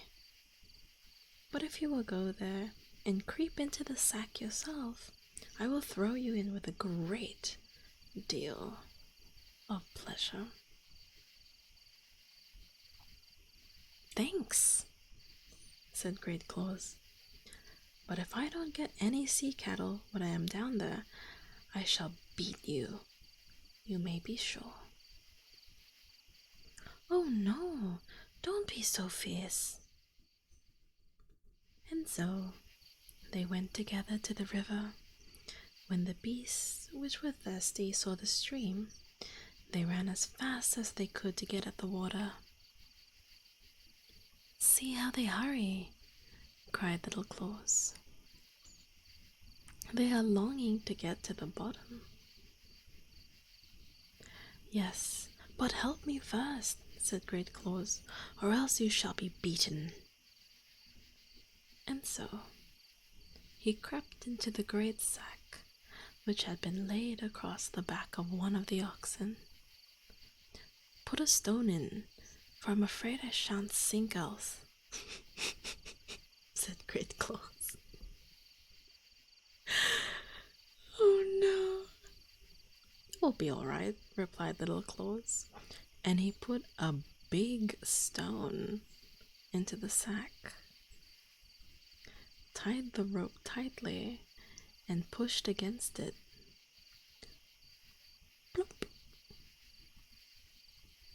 There lay Great Claus in the river, and sank at once to the bottom. I'm afraid he won't find the cattle, said Little Claus. And then he drove homeward with what he had. Merrily at that too. The end. So, what did we learn from that story, Chan?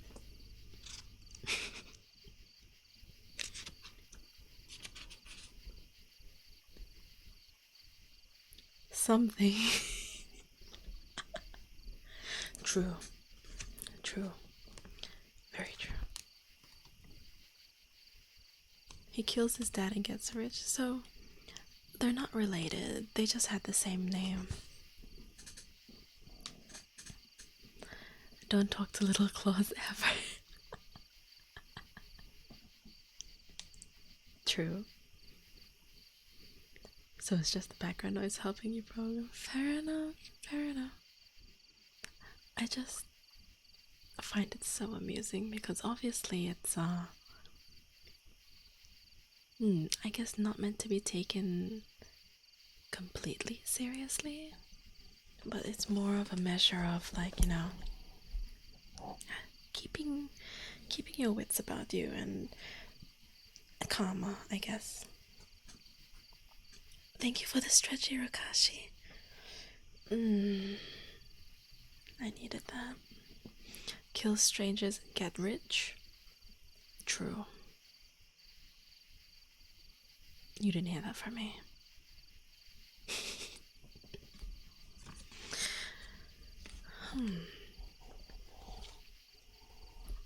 Just don't be so gullible. It's true.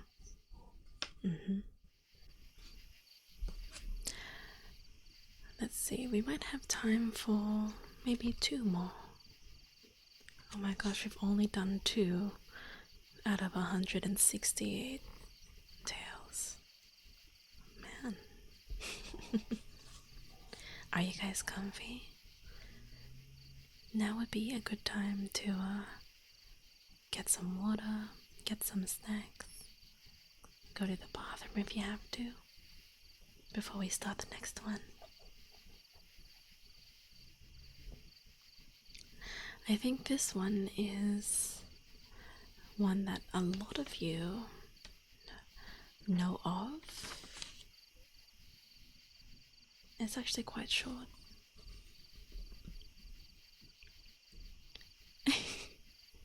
Thank you, Samsonite. I hope you have a wonderful rest of your night and that you sleep well. Good night. Thank you, Iru, for the hydrate. No problem at all. Sleep well, Matt. Good night. Oh, New York breakfast tea sounds so good.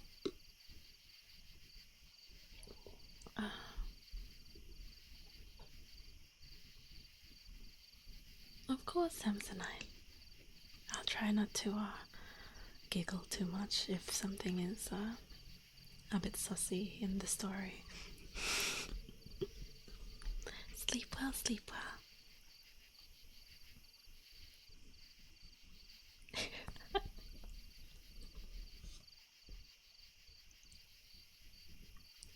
Now, oh, chat, behave.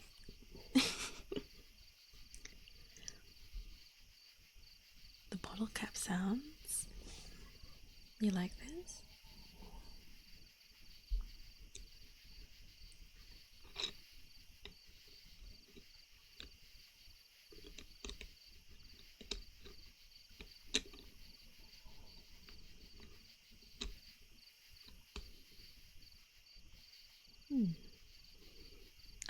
I'll take note. Next time we do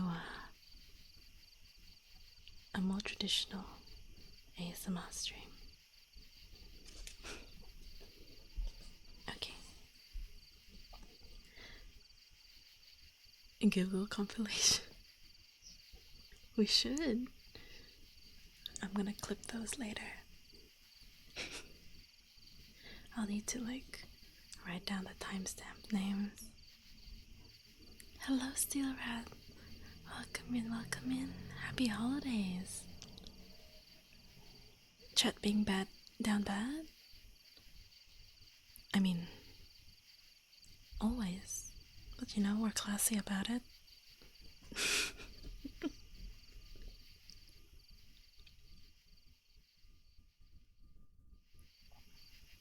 Hearing sounds threw you off? Oh, I see.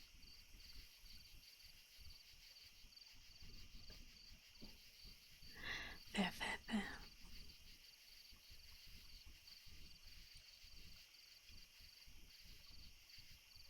Happy holidays, Steel Rat. This story is The Princess on the P. P-E-A, not P-E-E. Yeah, I knew it as soon as I said it.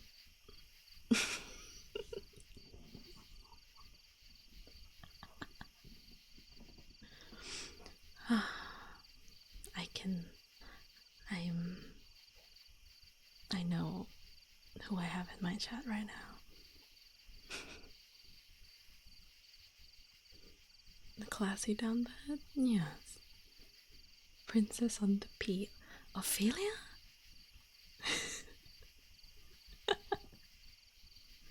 Why cannot be it BP? Well, you know what? Let's read this story and see if it makes sense with P-E-E. Ophelia sits on P. True. So true. This is only like a page and a half long, so honestly,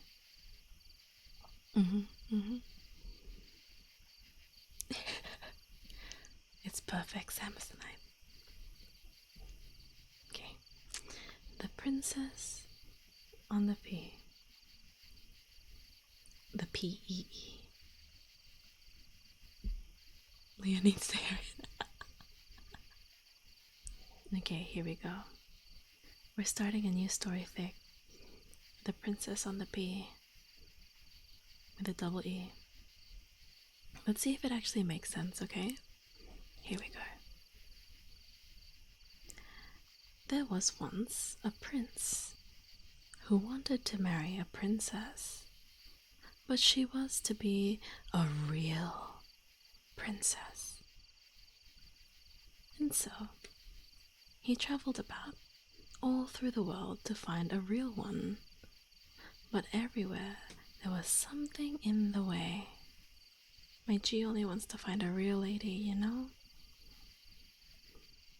There were princesses enough, but whether they were real princesses, he could not quite make out. There was always something that did not seem quite right. So he came home again and was quite sad, for he wished so much to have a real princess. One evening, a terrible storm came on.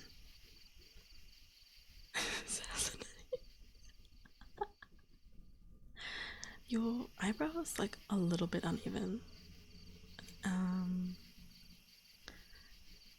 Your finger is just like a little bit crooked.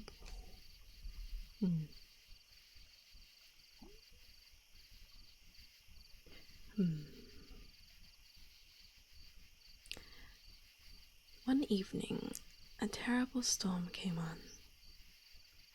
It lightened and thundered. The rain streamed down. It was quite fearful. Then there was a knocking at the town gate, and the old king went out to open it. It was a princess who stood outside the gate.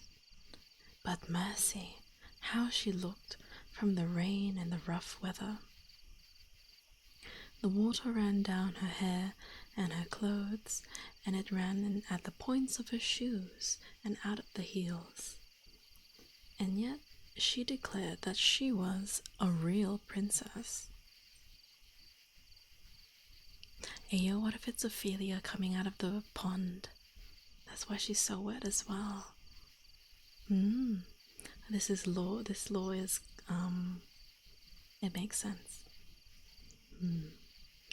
Yes, we will soon find that out. Harmony. Harmony.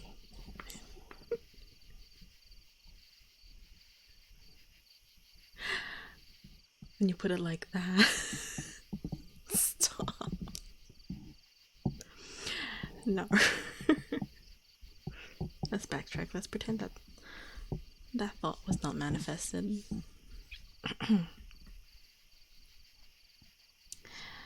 Yes, we will soon find that out, thought the old queen. But she said nothing, only went into the bedchamber, took all the bedding off, and put a pea on the bottom of the bedstead.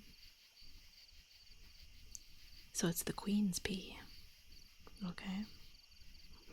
Then she took 20 mattresses and laid them upon the pea.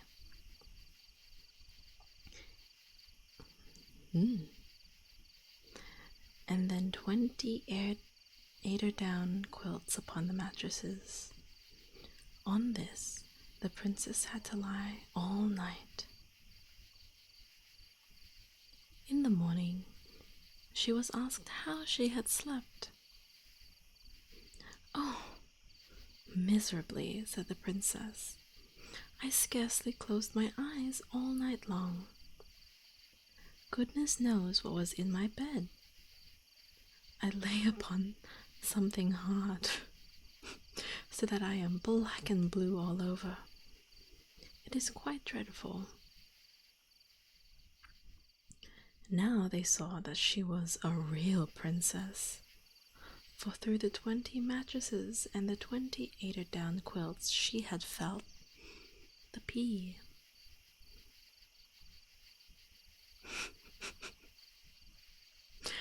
No one but a princess, a real princess, could be so tender-skinned. And so the prince took her for his wife. But now he knew that he had a true princess, and the pea was put in the museum, and it is still to be seen there, unless somebody had carried it off. Look you, this is a true story. The end. So they put the pea in a museum. Pog. And it's still there.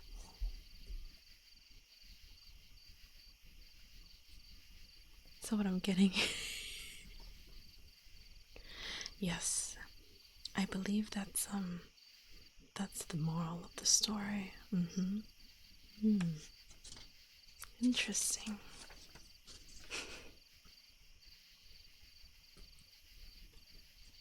We are learning so many great things from this book today, aren't we, Chad? It's a lot of things.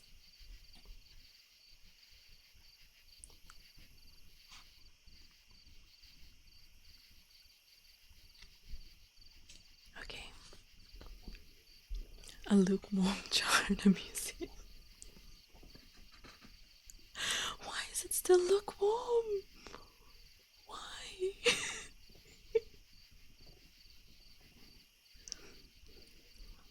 That's an image I don't want in my head. I feel like there's a message I'm missing, but I could be wrong. No, I'm sure it's just exactly that. I hear actual pages turning. Yes, this is an actual book. See?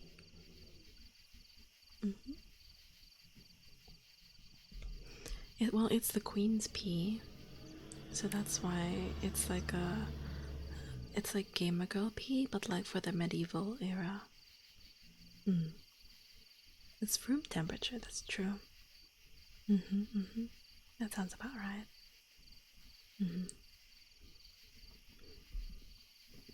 It's historical Gamer Girl Pea. Yeah.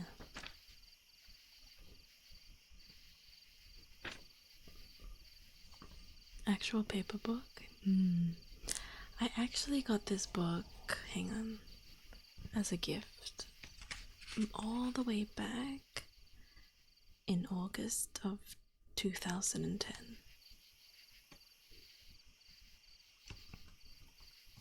So that's 12 years ago almost. Rivers in Way 7, thank you so much for the follow. Welcome in. How are you today? Happy holidays. They keep it next to the bathwater, true. Lovely cute, yeah.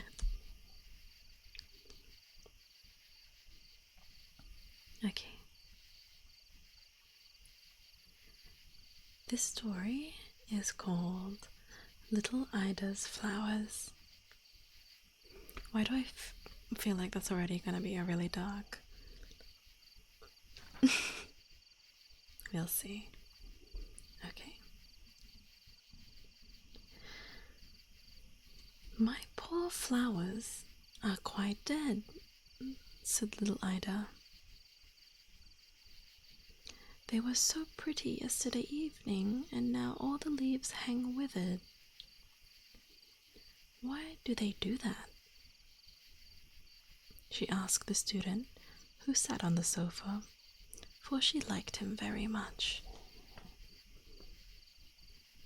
You read a magazine, but I printed fast.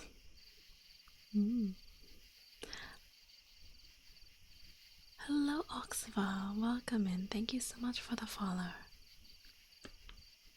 Please get comfy. He knew the prettiest stories and could cut out the most amusing pictures. Hearts with little ladies in them who danced, flowers, and a great castle in which one could open the doors. He was a merry student. Why do the flowers look so faded today? She asked again, and showed him a whole bouquet which was quite withered. It looks like little Ida's about to learn about death. Oh boy. Do you know what's the matter with them? Said the student.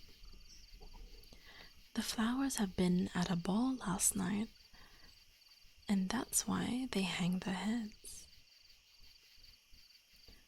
But flowers cannot dance, cried little Ida. Oh yes, said the student.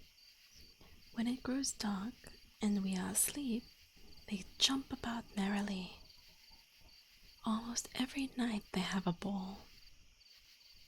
Ah, Rivers. Yes, get comfy. If you doze off, it's not a problem at all.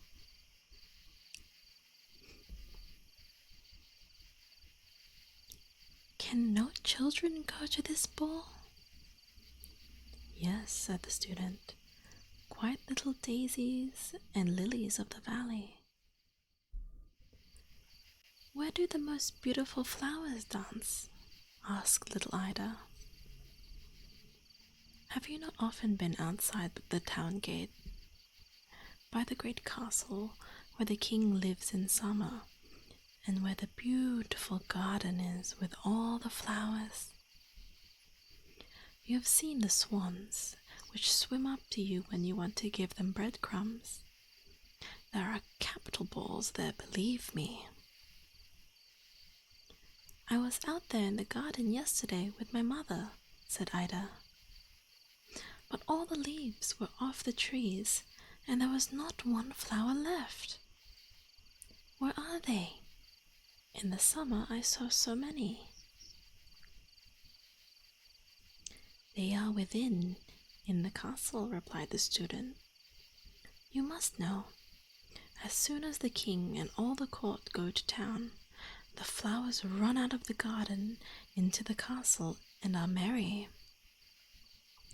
Mummy Tofu's, thank you so much for the follow. Happy holidays and welcome in. I hope you can get comfy with us today. Shut up, Gray. Go to bed.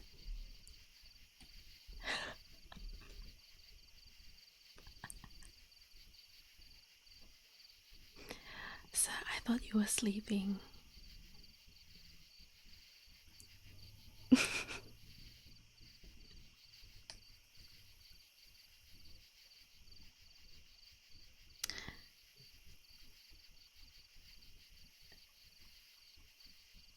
Why are you making what face?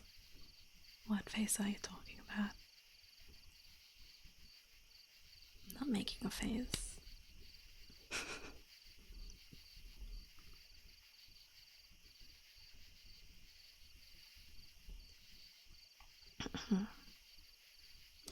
You should see that. The two most beautiful roses seat themselves on the throne. And then they are king and queen. All the red coxcombs range themselves on either side and stand and bow. They are the chamberlains. Then all the pretty flowers come, and there is a great ball. The blue violets represent little naval cadets. They dance with the hyacinths and the crocuses, which they call young ladies. The tulips and the great tiger lilies are old ladies who keep watch that the dancing is well done and that everything goes on with propriety. What coffee are you having, Rivers? Why does she have beautiful hair, Annie? My model? Thank you. There. Oh. But, asked little Ida, does nobody do anything to the flowers for dancing in the king's castle? There is nobody who really knows about it, answered the student. Sometimes, certainly, the old steward of the castle comes at night, and he has to watch there. He has a great bunch of keys with him. But as soon as the flowers hear the keys rattle, they are quite quiet, hide behind the long curtains, and only poke their heads out. Then the old steward says, I smell that there are flowers here, but he cannot see them. The steward said, Sniffer? I can smell the flowers? That is famous, cried little Ida, clapping her hands. But should not I be able to see the flowers? Sniffer? Yeah, sniffing ASMR. I'm not going to do it. Don't look at me.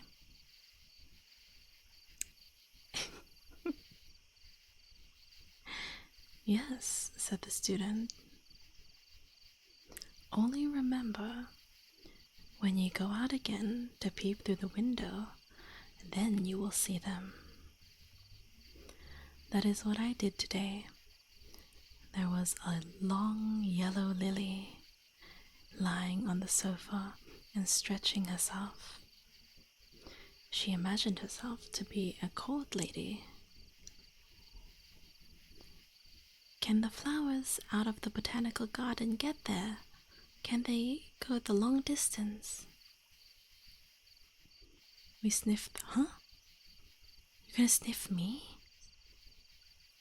What? No, don't do that. Don't sniff me.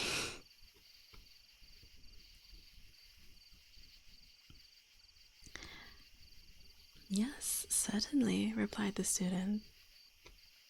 If they like, they can fly. Have you not seen the beautiful butterflies? Red, yellow, and white. They almost look like flowers, and that is what they have been. They have flown off the stalks high into the air and have beaten it with their leaves, as if these leaves were little wings, and thus they flew. And because they behaved themselves well, they got leave to fly about in the daytime too, and were not obliged to go home again and to sit still upon the stalks. And thus at last the leaves became real wings. That you have seen yourself. Chat, we are not sniffing me, please. Don't sniff me. Sniffing with consent is important.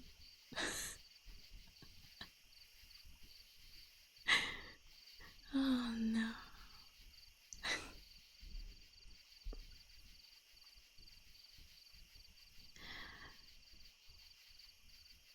It may be, however, that the flowers in the botanical garden have never been in the king's castle, or that they don't know of the merry proceedings there at midnight. Great, why are you making that face? What devious plans are you thinking of? I'll tell you something. Oh. Therefore, I will tell you something. He will be very much surprised, the botanical professor who lives close by here. You know him, do you not? When you come into his garden, you must tell one of the flowers that there is a great ball yonder in the castle. Thank you, Anonymous, for the follow. Welcome and happy holidays.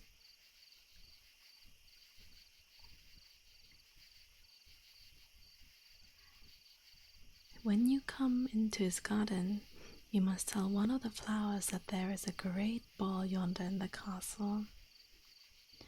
Then that flower will tell it to all the rest, and then they will fly away. If the professor comes out into the garden, then there will not be a single flower left, and he won't be able to make out where they are gone. I heard mouse. Yes, we have Anonymous in chat. It's lovely to meet you. Welcome in. But how can one flower tell it to another? For, you know, flowers cannot speak. That they cannot, certainly, replied the student. but then they make signs. Have you not noticed that when the wind blows a little, the flowers nod at one another and move all the green leaves? They can understand that just as well as if they talked. Can the professor understand these signs? Asked Ida. Yes, certainly. He came one morning into his garden and saw a great stinging nettle standing there and making signs to a beautiful red carnation with its leaves. It was saying, "You are so pretty, and I love you so much." But the professor does not like that kind of thing, and he directly slapped the stinging nettle upon its leaves, for those are its fingers, and he stung himself. And since that time he has not dared to touch a stinging nettle. James Bond 235, welcome. Thank you so much for the massive raid. Welcome everyone. Hello, hello. Do I have any mods in chat? Welcome raiders. Let me give you a shout out real quick. Thank you for the raid. Hello Tom Carson. Thank you for the follow. Hello raiders, I am Mina. I'm an Australian streamer and we are reading fairy tales today. James, thank you for the follow. How was your stream? I hope it went well. I hope everyone enjoyed the ASMR. I'm glad. Thank you for sharing your community with me tonight. Once again, I am Mina. It is lovely to meet you all. Happy holidays, everyone. Thank you so much. My stream is going well. We are reading Fairy Tales by Hans Christian Andersen. And right now we are reading the story of Little Ida's Flowers.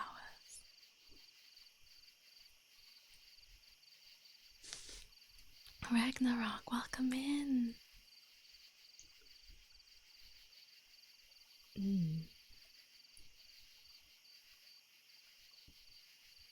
Great author, yes, is a classic.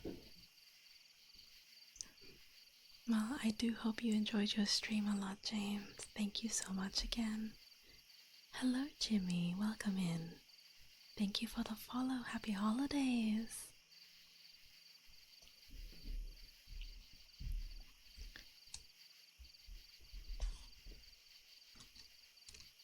We have quite a few stories still to go, but if you would like to stick around, feel free to get comfy.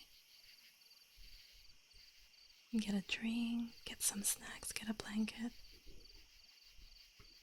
If you have to head off, thank you so much again for stopping by. I hope to see you all around soon. Thank you.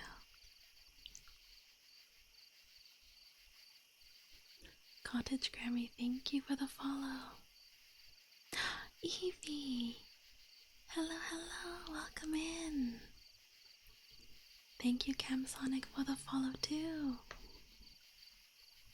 Oh, thank you for the Hydrate Harmony. Oh, thank you, Harmony. What got me into ASMR? I've always enjoyed it, and I've always enjoyed reading stories. That's probably my main kind of ASMR.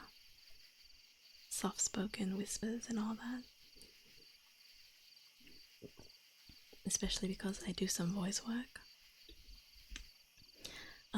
So I like to do it just to help wind down after a long day.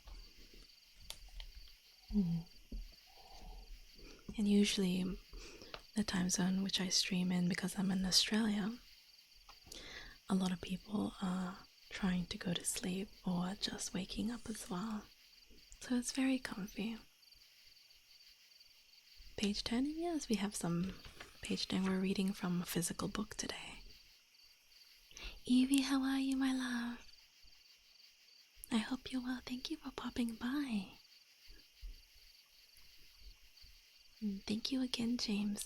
I hope you have a wonderful rest of your day.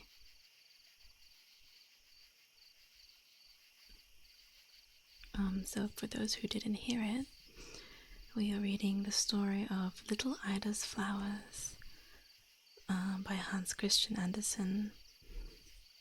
This book is a compilation of all of his fairy tales. Harmony.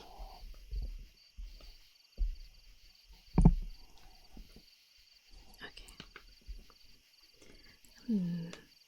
Where were we?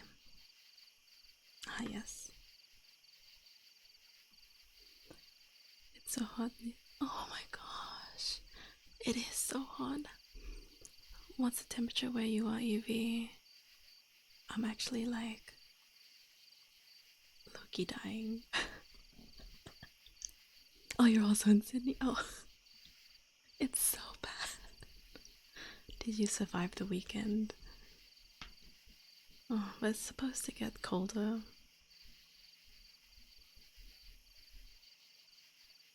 Oh, I see how many. 20 degrees at 11 p.m. It's basically hell.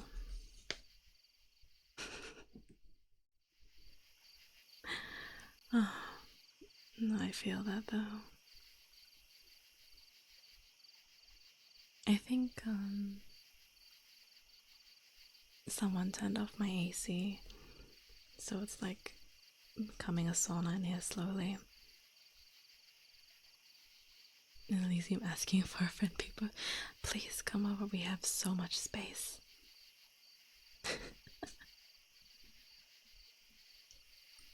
It is summer for me still, Rat, yes.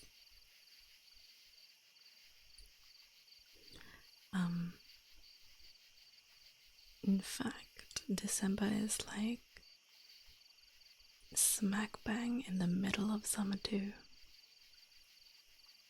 So it's, you know, very hot when Christmas comes around.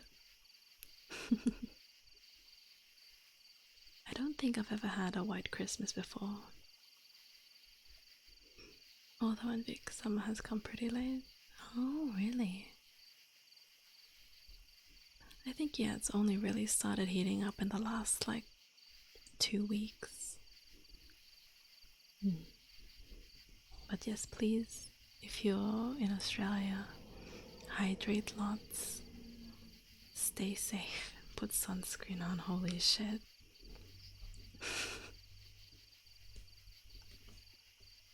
Okay, here we go. That was funny, cried little Ida, and she laughed. How can anyone put such notion into a child's head, said the tiresome privy councillor, who had come to pay a visit and was sitting on the sofa. Just don't go outside. True. He did not like that student, and always grumbled when he saw him cutting out the comical, funny pictures. Sometimes a man hanging on a gibbet and holding a heart in his hand to show that he stole hearts. Sometimes an old witch riding on a broom and carrying her husband on her nose. The councillor could not bear this, and then he said, just as he did now, "How can anyone put such notions into a child's head? Those are stupid fancies."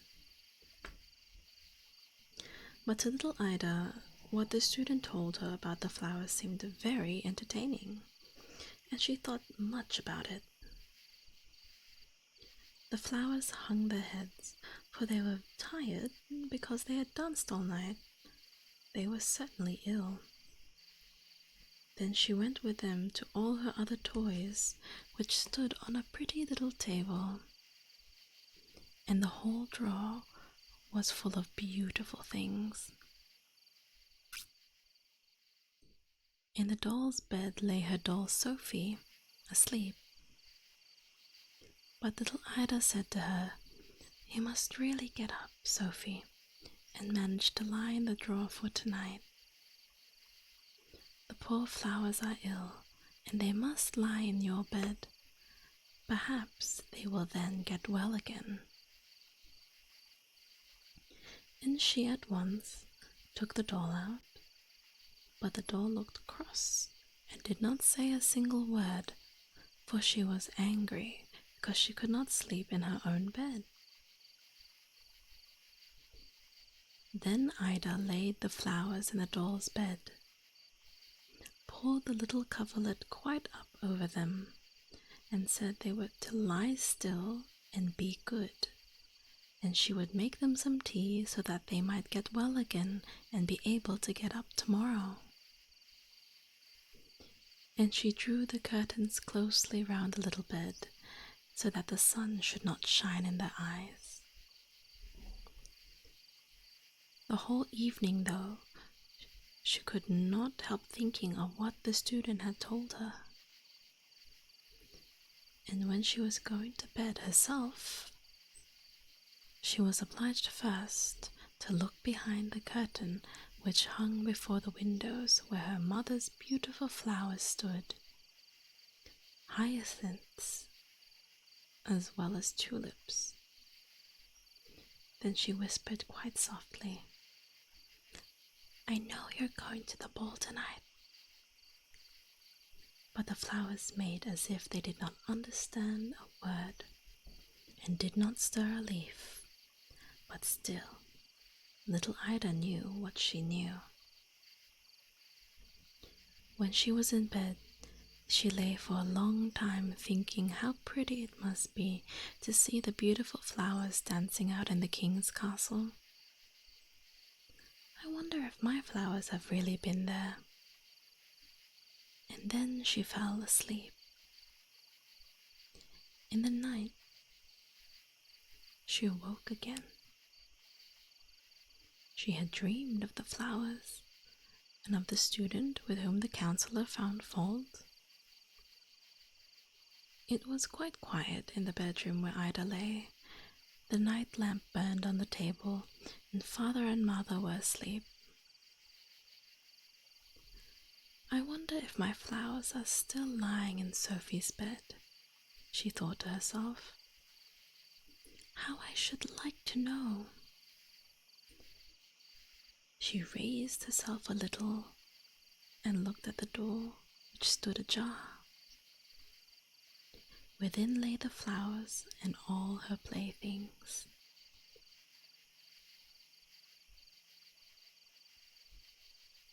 She listened, and then it seemed to her as if she heard someone playing on the piano in the next room. Harmony, no. Not the jar. Not the jar. But quite softly and prettily, as if she had never heard it before. Now all the flowers are certainly dancing in there, thought she. Oh, how much I would like to see it. But she dared not get up.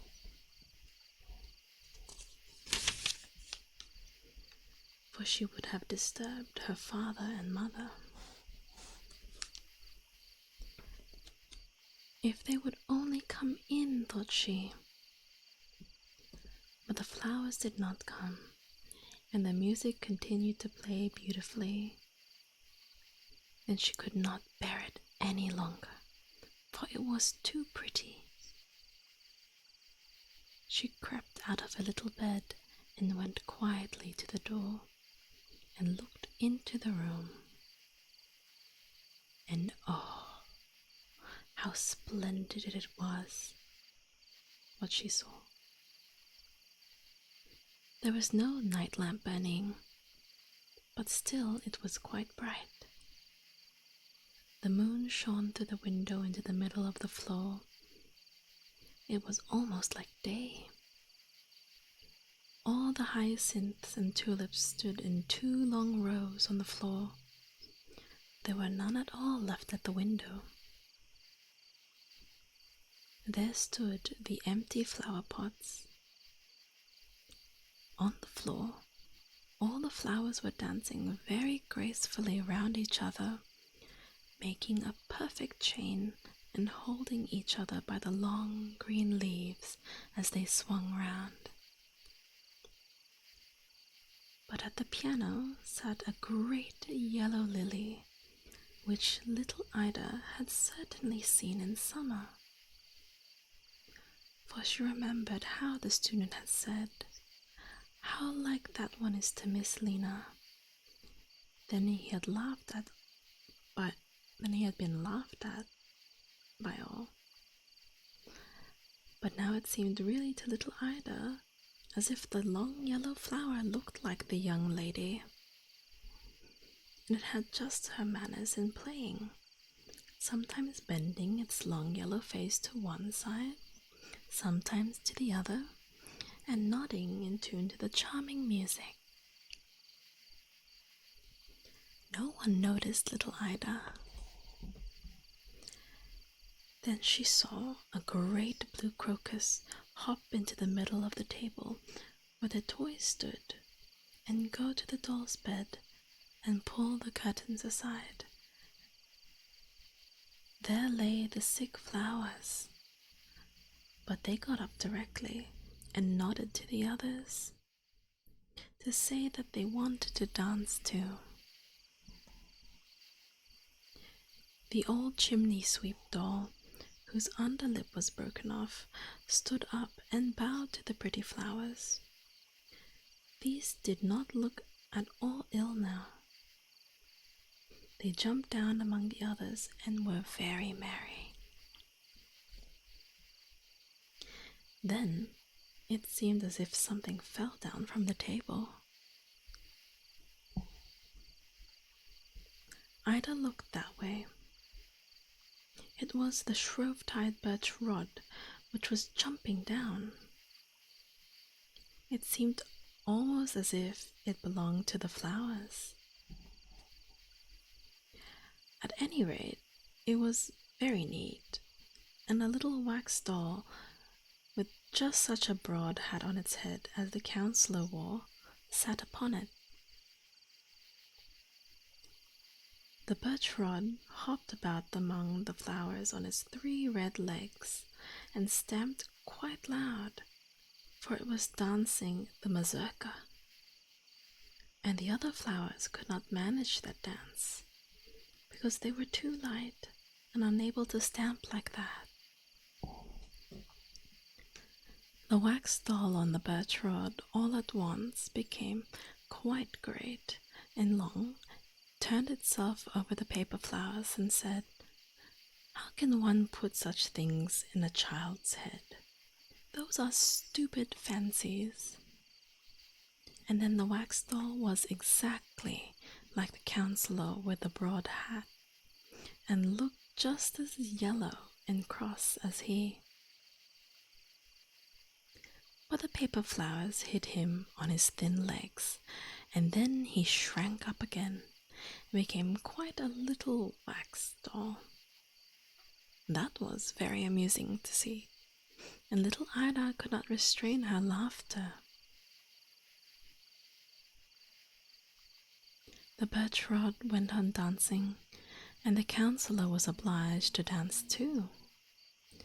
It was no use whether he might make himself great and long, or remain the little yellow wax doll with the big black hat.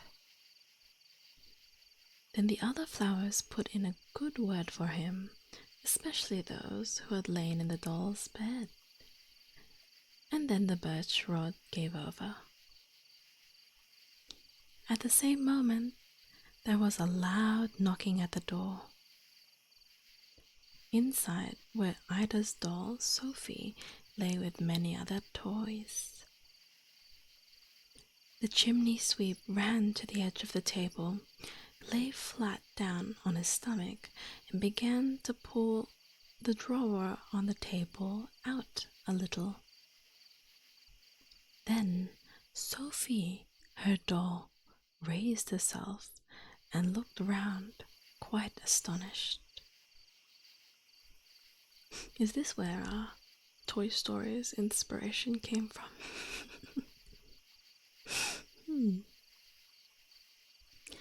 There must be a ball here, said she. Why did nobody tell me? Will you dance with me? Said the chimney sweep. You are a nice sort of fellow to dance, she replied, and turned her back upon him. Then she seated herself upon the drawer, and thought that one of the flowers could come and ask her, but not one of them came. Then she coughed. Hem, hem, hem. But for all that, not one of them came. The chimney sweep now danced all alone, and that was not at all so bad. As none of the flowers seemed to notice Sophie, she let herself fall down from the great drawer straight upon the floor, so that there was a great noise. The flowers now came running up to ask if she had not hurt herself, and they were all very polite to her, especially the flowers that had lain in her bed. But she had not hurt herself at all, and Ida's flowers all thanked her for the nice bed and were kind to her, took her into the middle of the floor where the moon shone in and danced with her. And all the other flowers formed a circle round her. Now Sophie was glad and said that they might keep her bed. She did not mind at all lying in the drawer. Hello, Frogget. Welcome. How are you? But the flowers said, We thank you heartily, but we cannot live so long. Tomorrow we shall be quite dead. But tell little Ida she is to bury us out in the garden where the canary lies. Then we shall wake up again in summer and be far more beautiful. Thank you for the follow, DizzyMan116.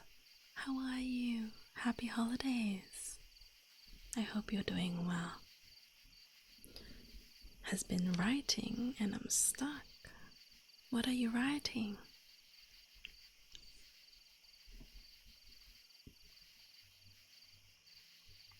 No, you must not die, said Sophie, and she kissed the flowers. At that moment, the door opened and a great number of splendid flowers came dancing in.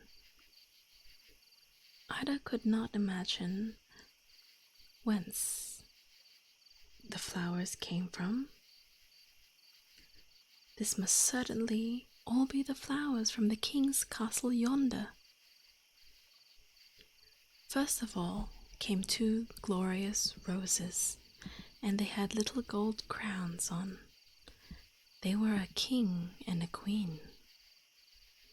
Then came the prettiest stalks and carnations, and they bowed in all directions. They had music with them.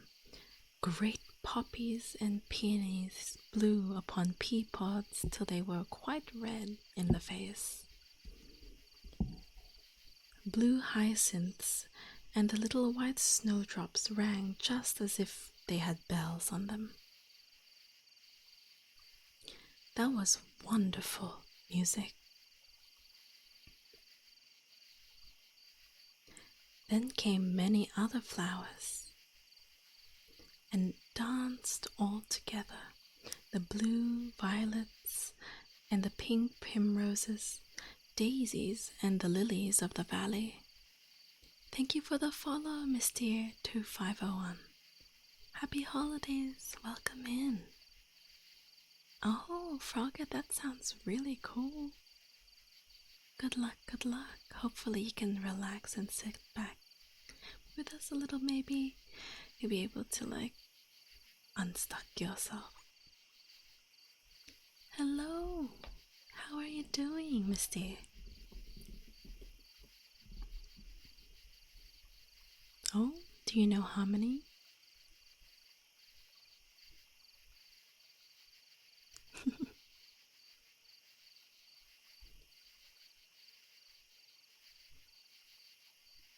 Are we having a Spider-Man moment?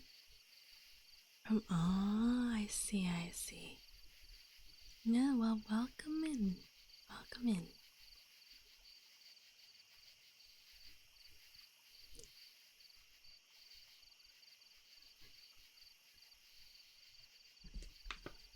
Oh, I see, Frogget. Yeah, fight scenes or action scenes in general are very difficult, usually. Jimmy. Hello. And all the flowers kissed one another. It was beautiful to look at. Thank you, Misty.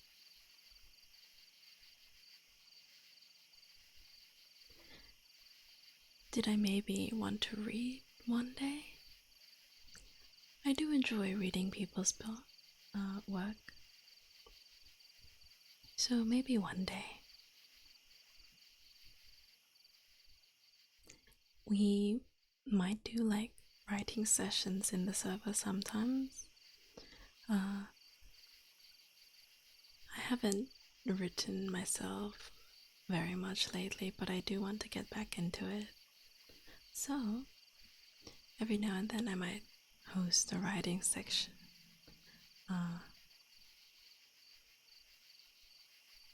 There is a writing section in the server, but we might do like some sessions in VC as well. I do. Thank you, Harmony. Writing is fun. It is. It's very good. It's a really good creative activity.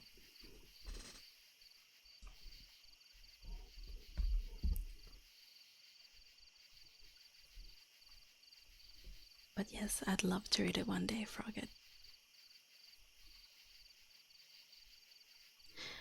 At last, the flowers wished one another good night. Then little Ida, too, crept to bed, where she dreamed of all she had seen. When she rose the next morning, she went quickly to the little table to see if the flowers were still there. She drew aside the curtains of the little bed, and they were there all, but they were quite faded, far more than yesterday. Sophie was lying in the drawer where Ida had laid her. She looked very sleepy. "Do you remember what you were to say to me?" said little Ida. But Sophie looked quite stupid and did not say a single word. "You are not good at all," said Ida, "and yet they all danced with you." Then she took a little paper box on which were painted beautiful birds and opened it and laid the dead flowers in it. "That shall be your pretty coffin," said she, "and when my Norwegian cousins come to visit me by and by, they shall help me to bury you outside in the garden, so that you may grow again in summer and become more beautiful than ever." The Norwegian cousins were two smart boys.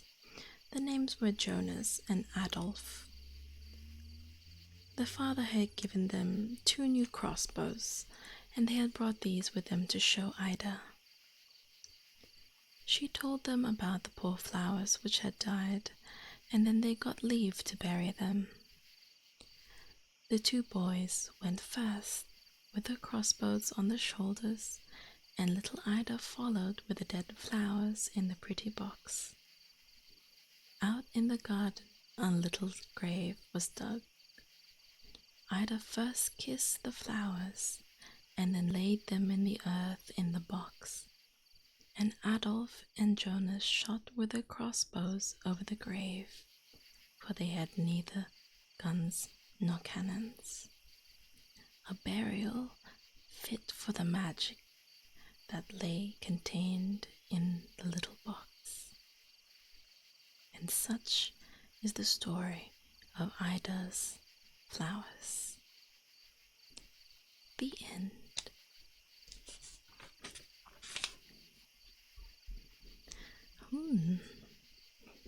That was a pretty good one. A lot less dark than the last couple ones we read. Something flowers. True. So true.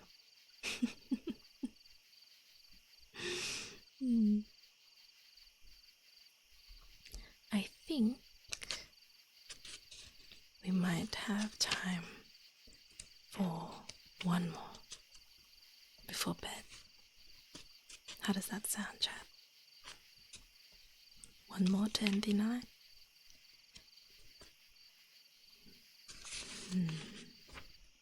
Two more. Okay. Two more.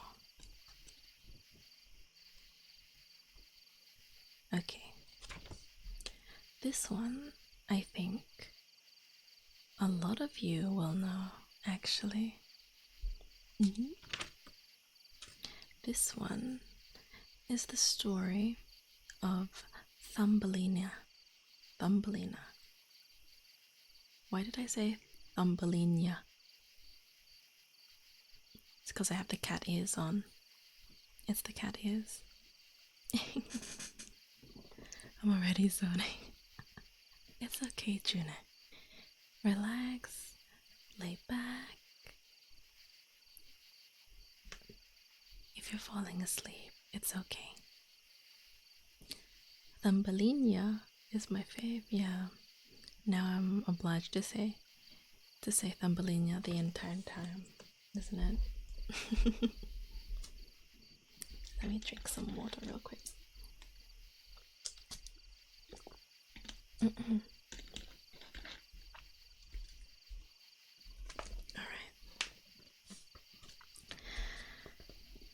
Thumbelina. There was once a woman who wished for a very little child, but she did not know where she should procure one. Someone did not tell her about the birds and the bees. Monkey Oasis, thank you so much for the hydrate. Let me hydrate again.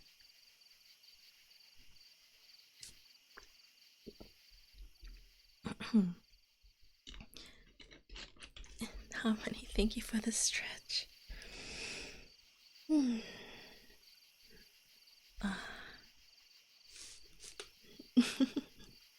Thank you.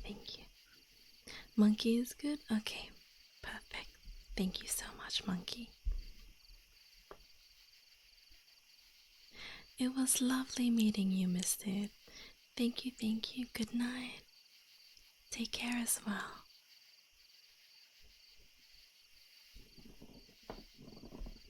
Sleep well. And so she went to an old witch and said, I do so very much wish for a little child. Can you not tell me where I can get one? Oh, that could be easily managed, said the witch. There you have a barleycorn that is not of the kind which grows in the countryman's field, and which the chickens get to eat. Put it into a flower pot, and you shall see what you shall see. "Thank you," said the woman, and she gave the witch a goat. Then she went home and planted the barley corn, and immediately there grew up a great, handsome flower, which looked like a tulip, but the leaves were tightly closed, as though it were still a bud. "It is a beautiful flower," said the woman, and she kissed its beautiful yellow and red leaves. But just as she kissed it, the flower opened with a loud crack. It was a real tulip, as one could now see, but in the middle of the flower there sat upon the green stamens with a little maiden, delicate and graceful to behold. She was scarcely half a thumb's length in height, and therefore she was called Thumbelina. A neat polished walnut shell served Thumbelina for a cradle. Blue violet leaves were her mattresses, with a rose leaf for a coverlet. There she slept at night, but in daytime she played upon the table where the woman had put a plate with a wreath of flowers around it, whose stalks stood in the water. On the water swam a great tulip leaf, and on this the little maiden could sit and row from one end of the plate to the other, with 2 white horsehairs for oars.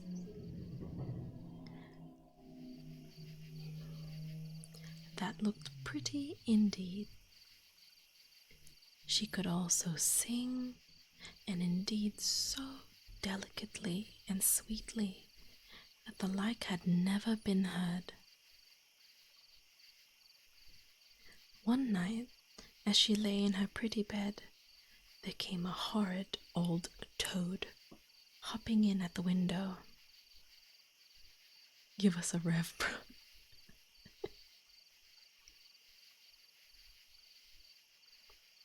In which one pane was broken.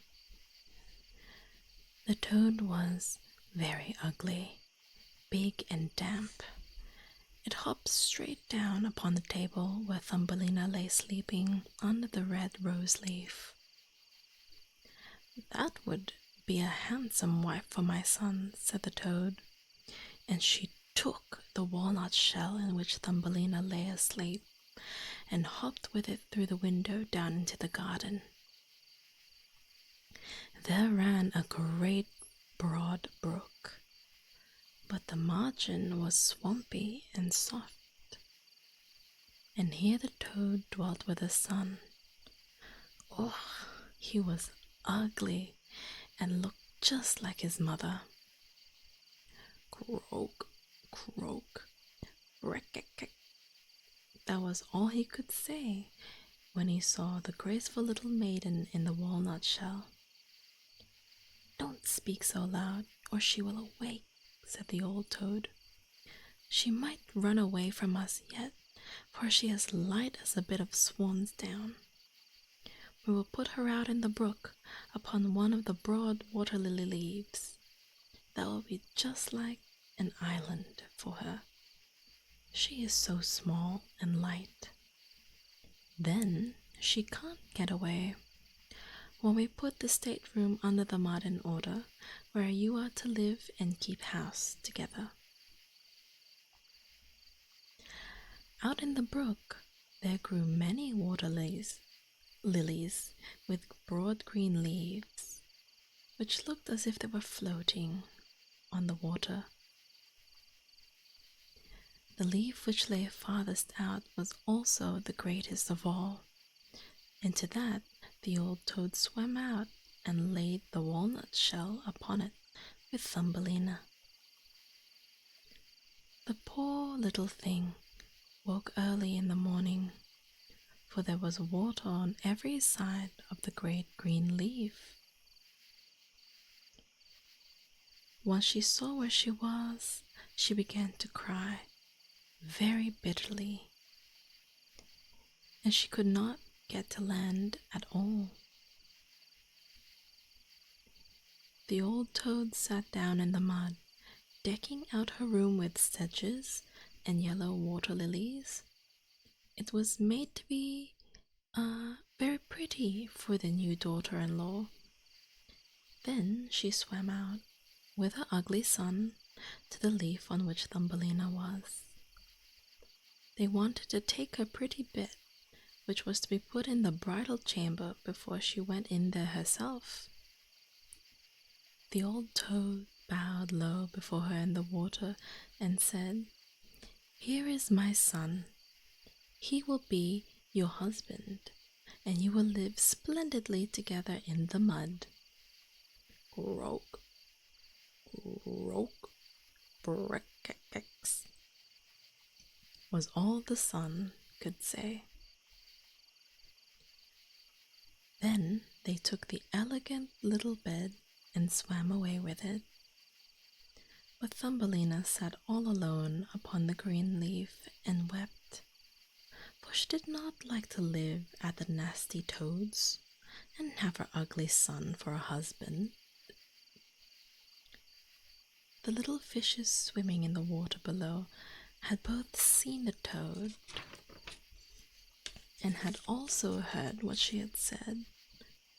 Therefore they stretched forth their heads, for they wanted to see the little girl. You wish you were a little fish? Why is that? So soon as they saw her, they considered her so pretty that they felt very sorry she should have to go down to the ugly toad. No, that must never be. They assembled together in the water around the green stalk which held the leaf on which the little maiden stood, and with their teeth they gnawed away at the stalk. And so the leaf swam down the stream, and away went Thumbelina, far away where the toad could not get at her. Thumbelina sailed by many places, and the little birds which sat in the bushes saw her and said, "What a lovely girl." The leaf swam away with her, farther and farther, so Thumbelina travelled right out of the country. A graceful little white butterfly continued to flutter around her, and at last alighted on the leaf. Thumbelina pleased him, and she was so delighted, for now the toad could not reach her, and it was so beautiful where she was floating along. The sun shone upon the water. It was just like shining gold. She took her girdle and bound one end of it round the butterfly, fastening the other end of the ribbon to the leaf. The leaf now glided onward much faster, and Thumbelina too, for upon it she stood.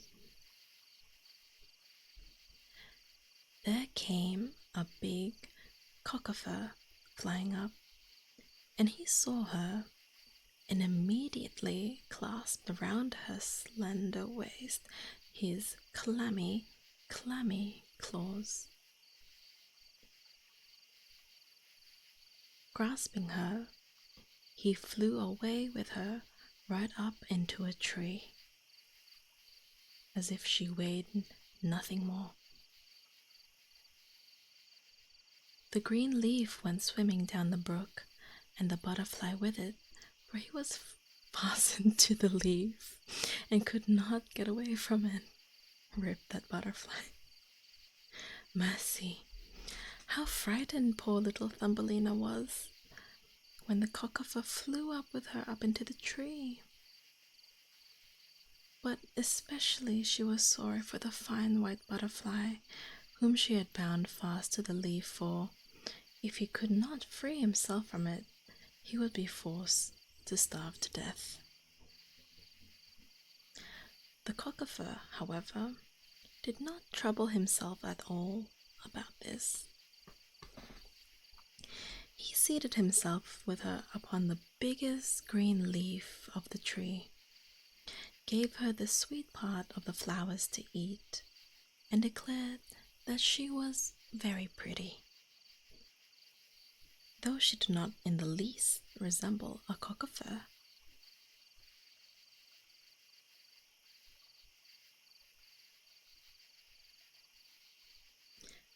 Afterwards came all the other cockafurs who lived in the tree to pay a visit. They looked at Thumbelina, and the ladies shrugged their feelers and said, "Why, she has not even more than 2 legs. That has a wretched appearance." "She has not any feelers," cried another. "Her waist is quite slender. Fie, she looks like a human creature. How ugly she is," said all the lady cockafurs. And yet Thumbelina was very pretty. Even the cockafur who had carried her off thought so. But when all the others declared she was ugly, he believed it at last, and would not have her at all. She might go whether she liked. Then they flew down with her from the tree and set her upon a daisy, and she wept, because she was so ugly that the cockafurs would not have her. And yet she was the loveliest little being one could imagine, and as tender and delicate as a rose leaf. The whole summer through, poor Thumbelina lived quite alone in the great wood. She wove herself a bed out of blades of grass and hung it up under a large burdock leaf so that she was protected from the rain. She plucked the honey out of the flowers for food and drank of the dew which stood every morning upon the leaves. Thus summer and autumn passed away, but now came winter, the long, cold winter.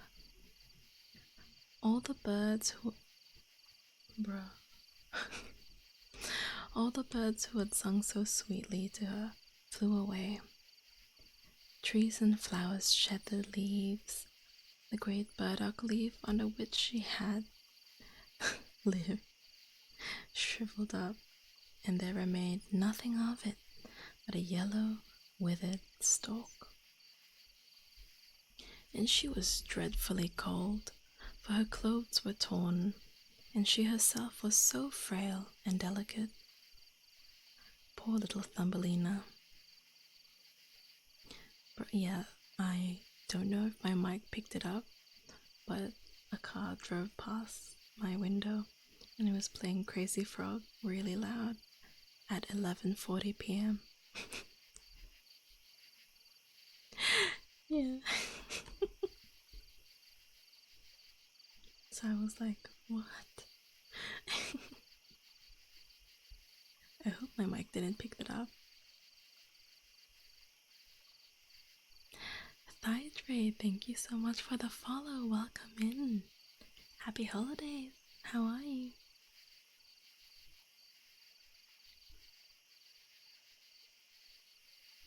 Oh, another friend of yours, Harmony?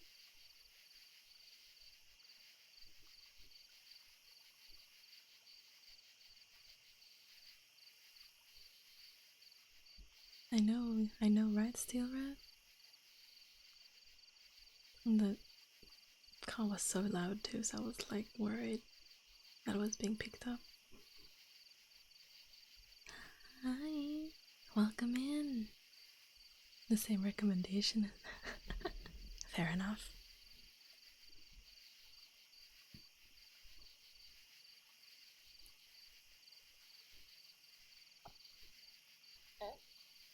Oh, strange. She was dreadfully cold, for her clothes were torn, and she herself was so frail and delicate. Poor little Thumbelina. Yes, that was my tummy. I was hoping that wasn't picked up. It's a bit of a grumble.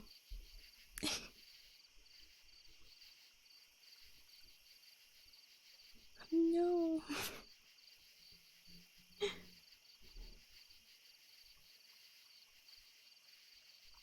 She was nearly frozen.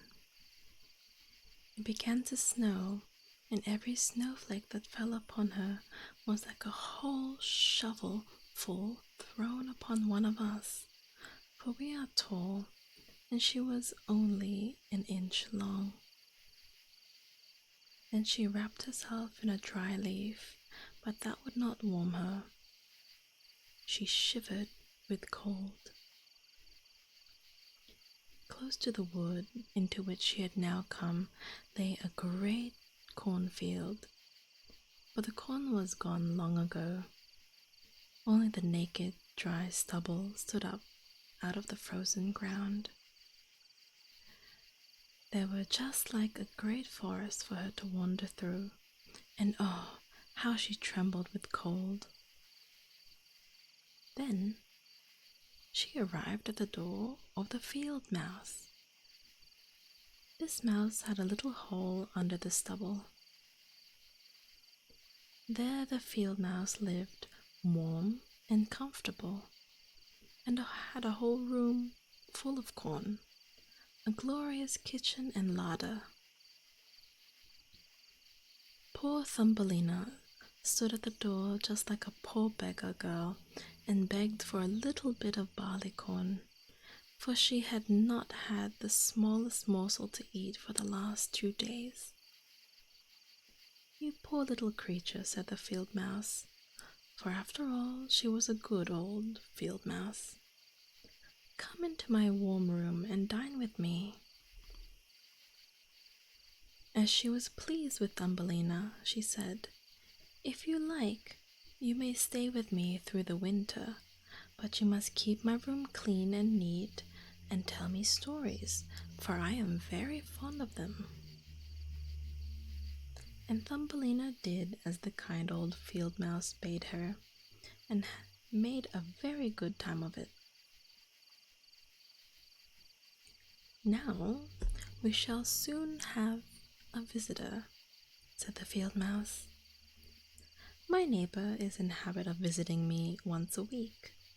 He is even better off than I am, has great rooms and beautiful black velvety fur. If you could only get him for your husband, you'll be very well provided for.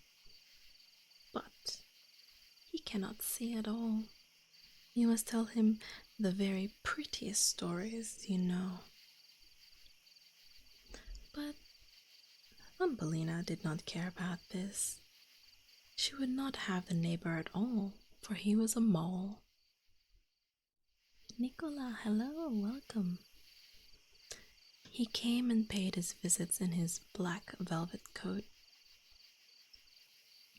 The field mouse told how rich and how learned he was, and how his house was more than 20 times larger than hers.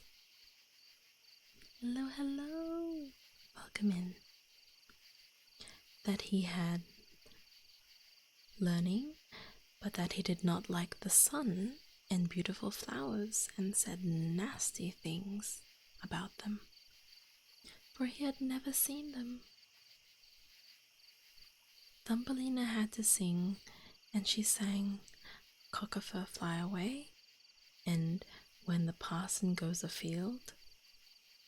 And then the mole fell in love with her because of her delicious voice. But he said nothing, for he was a sedate man. What is this stare-off happening?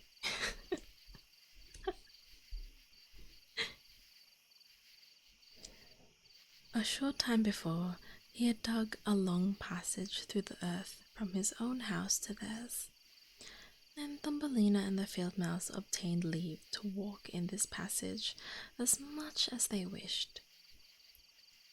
But he begged them not to be afraid of the dead bird which was lying in the passage. It was an entire bird, with wings and a beak. It certainly must have died only a short time before, when the winter began, and was now buried just where the mole had made his passage. The mole took a bit of decayed wood in his mouth, for that glimmers like fire in the dark, and then he went first and lighted them through the long, dark passage. When they came where the dead bird lay, the mole thrust up his broad nose against the ceiling and pushed the earth so that the great hole was made through which the daylight could shine down. No problem, Nicola. Take care. Eat well. Enjoy your meal. Yeah, it's real book noises. I'm reading right from a book.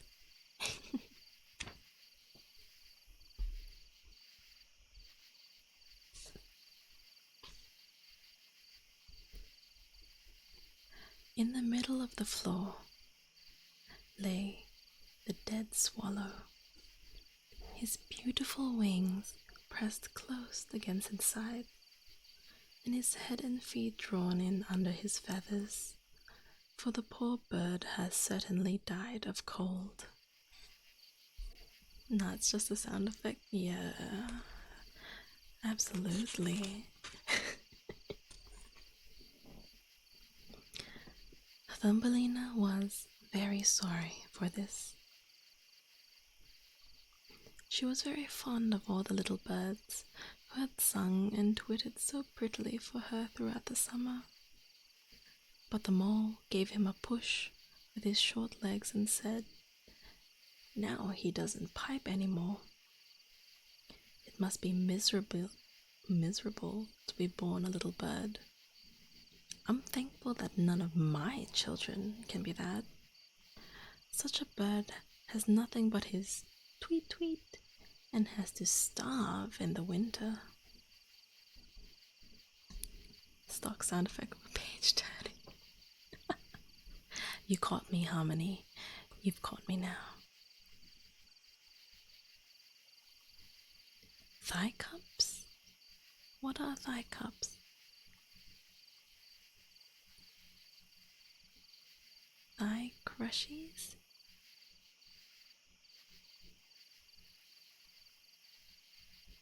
Elaborate for me, please. I'm fascinated. Basically, you squeeze your throat. Ah, I see. Well,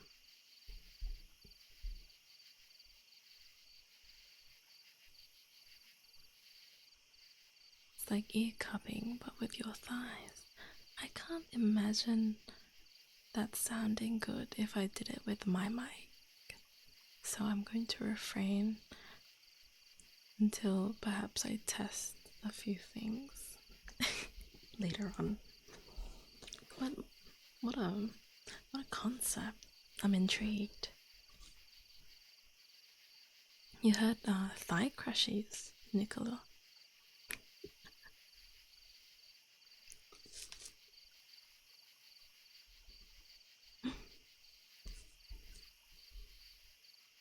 It's more for the degens in chat than the actual stuff. I see. Fair enough.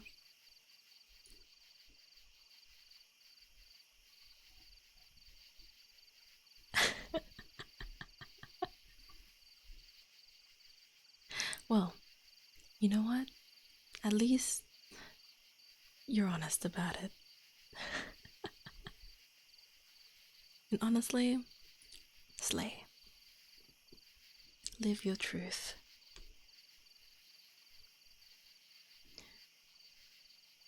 Yes, you may well say that, like a sensible man, observed the field mouse. Of what use is all this tweet tweet to a bird when the winter comes? He must starve and freeze. But they say that's very aristocratic. Thumbelina said nothing, but when the two others turned their backs on the bird, she bent down, put the feathers aside, which covered his head, and kissed him upon his closed eyes. Perhaps it was he who sang so prettily to me in the summer, she thought. How much pleasure he gave me, the dear, beautiful bird. The mole now closed up the hole through which the daylight shone in, and accompanied the ladies home. But at night, Thumbelina could not sleep at all. So she got up out of her bed and wove a large, beautiful carpet of hay, and carried it and spread it over the dead bird. There she laid soft cotton, which she had found in the field mouse's room, at the bird's side, so that he might lie warm in the cold ground. "Farewell, you pretty little bird," said she. "Farewell, and thanks to you for your beautiful song in the summer, when all the trees were green and the sun shone down warmly upon us." And then she laid her head on the bird's breast, but at once she was greatly startled, for it felt as if there was something beating inside there. That was the bird's heart. The bird was not dead. He was only lying there torpid with cold, and now he had been warmed and came to life again. In autumn, all the swallows fly away to warm countries, but if one happens to be belated, it becomes so cold that it falls down as if dead and lies where it falls, and then the cold snow covers it. Thumbelina fairly trembled. She was so startled, for the bird was large, very large, compared with her, who was only an inch in height. John Wiz 8, thank you so much for the follow. Welcome in. Get comfy with us and happy holidays. But she took courage, laid the cotton closer round the poor bird, and brought a leaf of mint that she had used as her own coverlet, and laid it over the bird's head. The night next she crept out to him again, and now he was alive, but quite weak. He could only open his eyes for a moment and look at Thumbelina, who stood before him with a bit of decayed wood in her hand, for she had no other lantern. "I thank you, you pretty little child," said the sick swallow. "I have been famously warmed.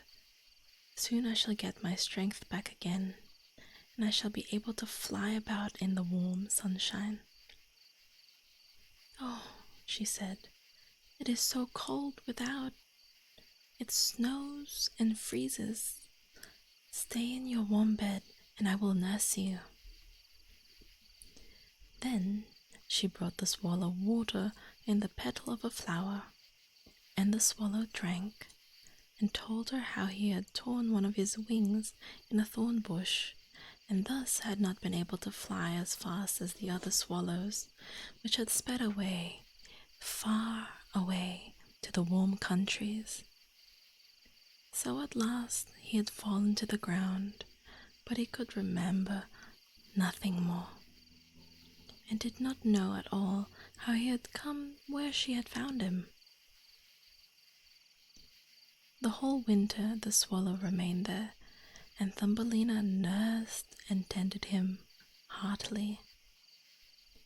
Neither the field mouse nor the mole heard anything about it, for they did not like the poor swallow.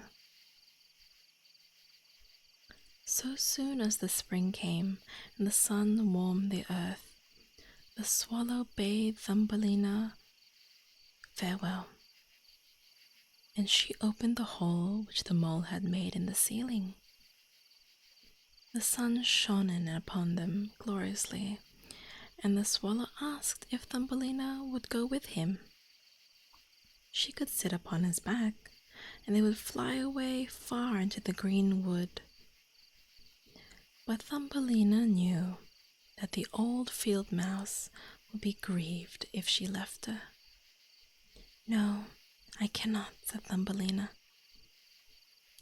"Farewell, farewell, you good pretty girl," said the swallow, and he flew out into the sunshine. Thumbelina looked after him, and the tears came into her eyes, for she was so fond of the poor swallow.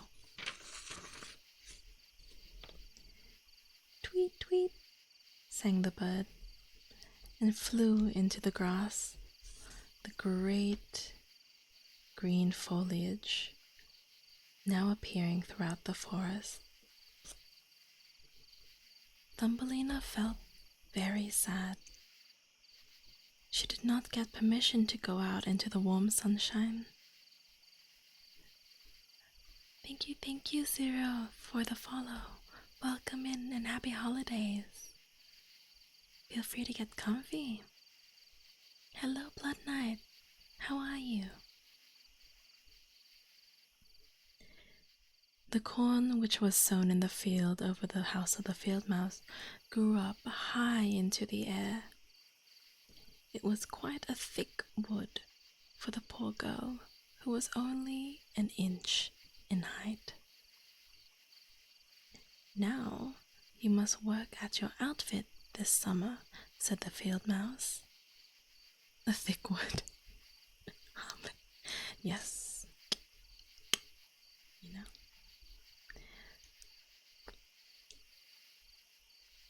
For her neighbor, the tiresome mole with the velvet coat had proposed to Thumbelina. "You shall have woolen and linen clothes both. You will lack nothing when you have become the mole's wife." Thank you, Harmony, for the hydrate.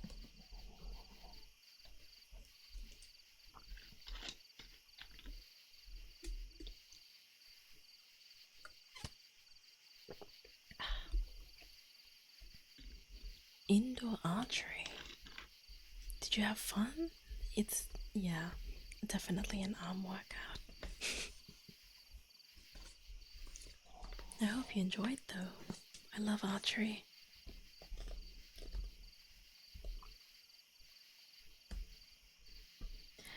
Thumbelina had to turn the spindle, and the mole hired 4 spiders to spin and weave for her day and night.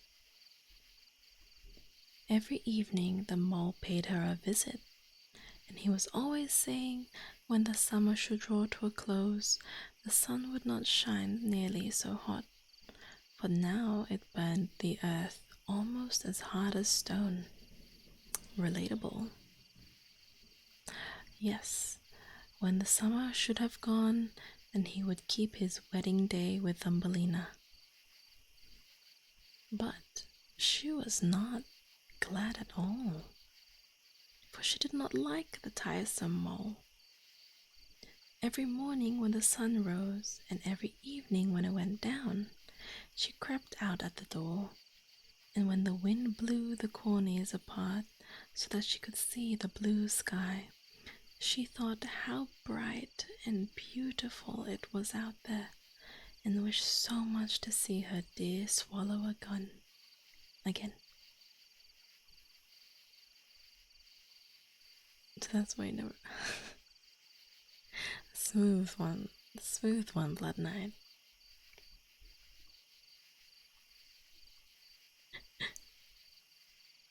But the swallow did not come back.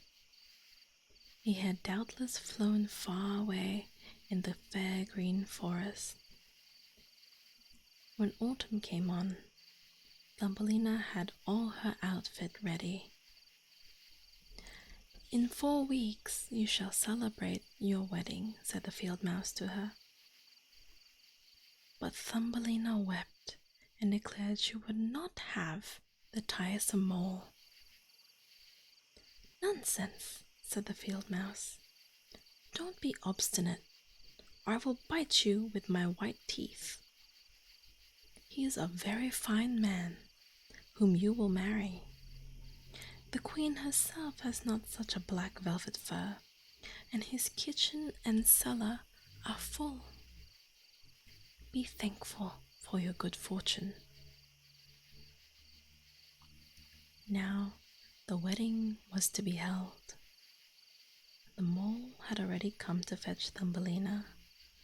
She was to live with him, for that, deep under the earth, and never to come out into the warm sunshine, for that he did not like. The poor little thing was very sorrowful. She was now to say farewell to the glorious sun, which, after all, she had been allowed by the field mouse to see from the threshold of the door. "Farewell, thou bright sun," she said, and stretched out her arms towards it, and walked a little way forth from the house of the field mouse, for now the corn had been reaped, and only the dry stubble stood in the fields. "Farewell," she repeated, and threw her little arms round a little red flower which still bloomed there. "Greet the dear swallow from me, if you see her again." "Snaggle, welcome in." "Tweet, tweet," a voice suddenly sounded over her head. She looked up. It was the swallow, who was flying by. When he saw Thumbelina, he was very glad, and Thumbelina told him how loth she was to have the ugly mole for her husband, and that she was to live deep under the earth where the sun never shone. And she could not refrain from weeping. Was that a tweet sound effect? No, that was just me.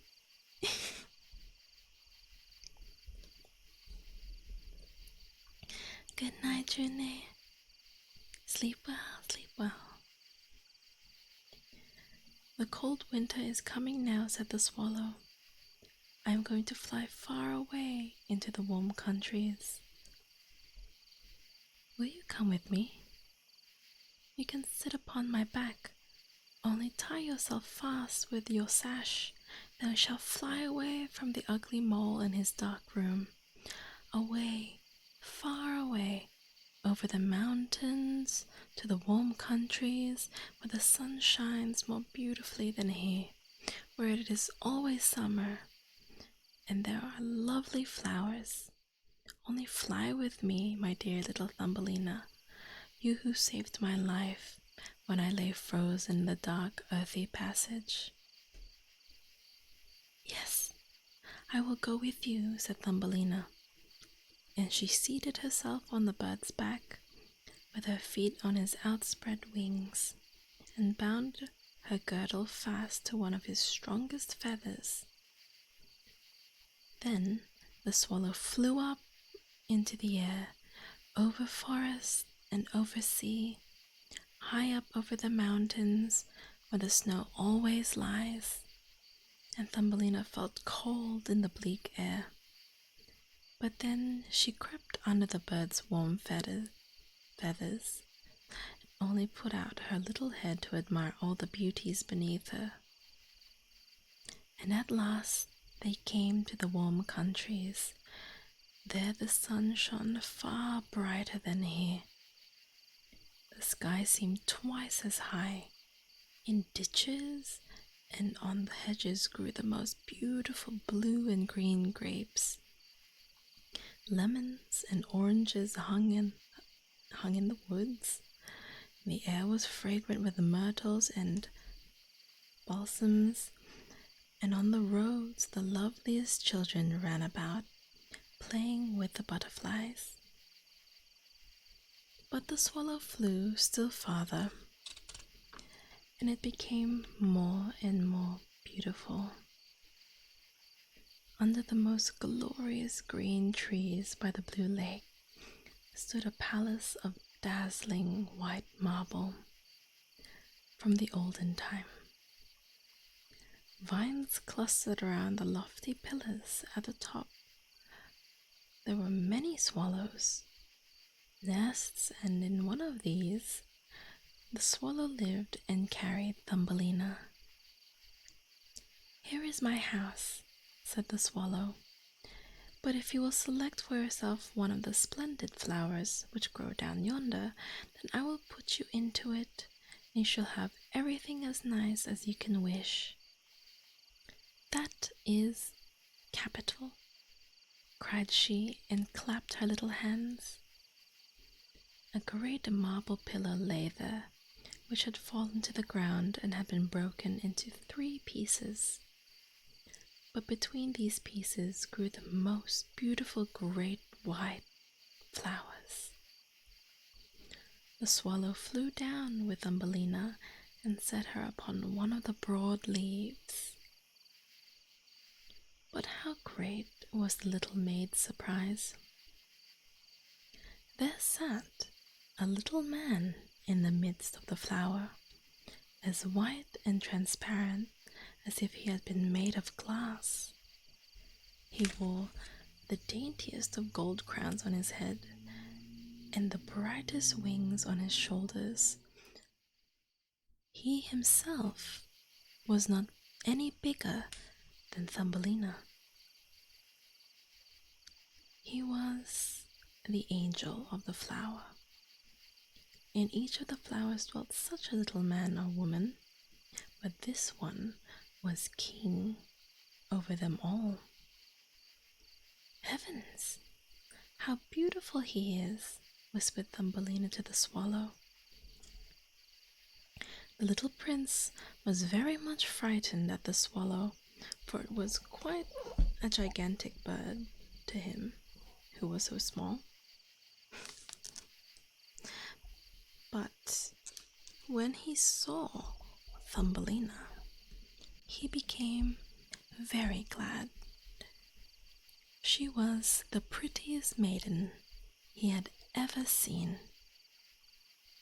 Therefore, he took off his golden crown and put it upon her, asked for her name, and if she would be his wife, and then she should be queen of all the flowers.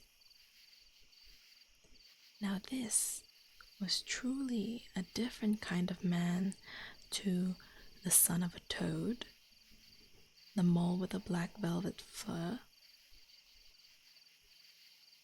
She therefore said yes to the charming prince, and out of every flower came a lady or a lord so pretty to behold that it was a delight. Each one brought Thumbelina a present, but the best gift was a pair of beautiful wings which had belonged to a great white fly.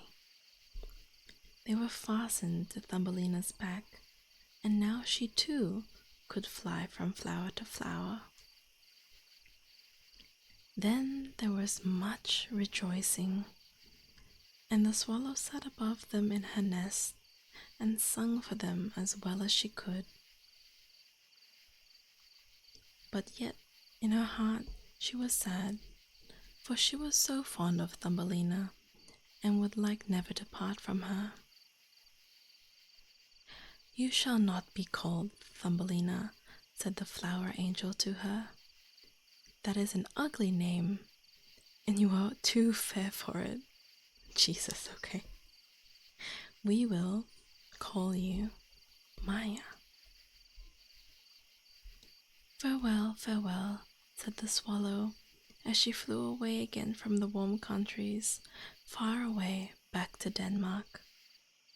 There she had a little nest over the window of the man who can tell fairy tales. To him she sang, "Tweet, tweet." And from him we have the whole story. The end. Man's really just like at the end said, "Your name's ugly. Let's change it." Slay. Did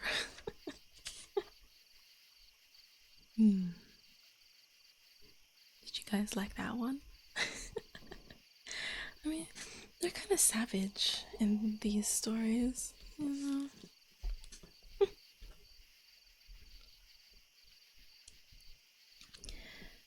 But I think I like that one a lot. Thumbelina is a really great story.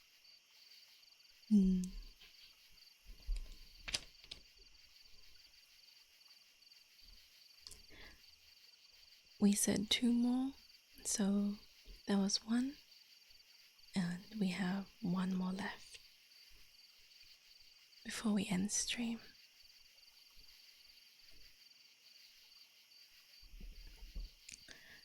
Before we finish the last story, let's see.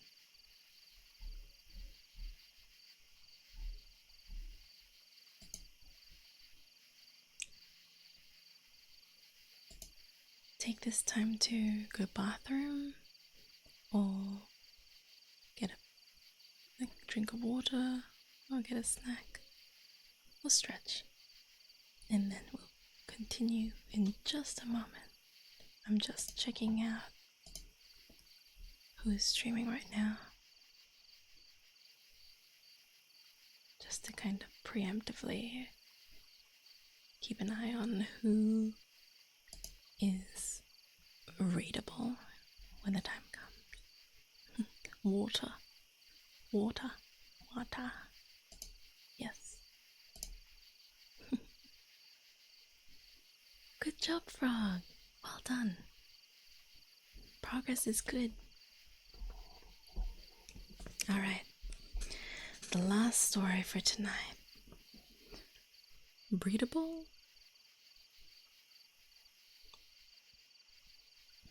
Are you saying you're breedable? How many? Well then, slay.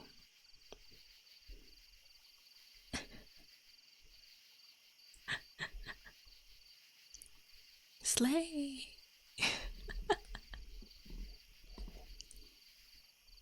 I thought you said that. No, I said rateable.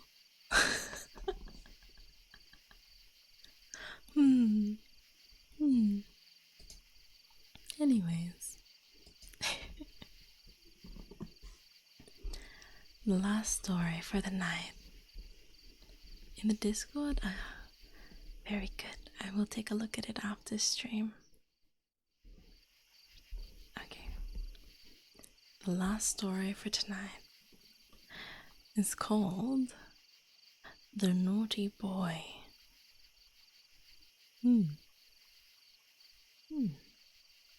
Interesting.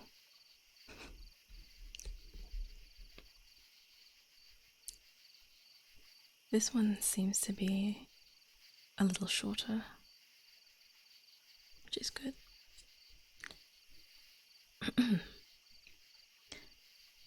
There was once an old poet, a very good old poet. One evening, as he sat at home, there was dreadfully bad weather outside. The rain streamed down, but the old poet sat comfortably by his stove, where the fire was burning and the roasting apples were hissing.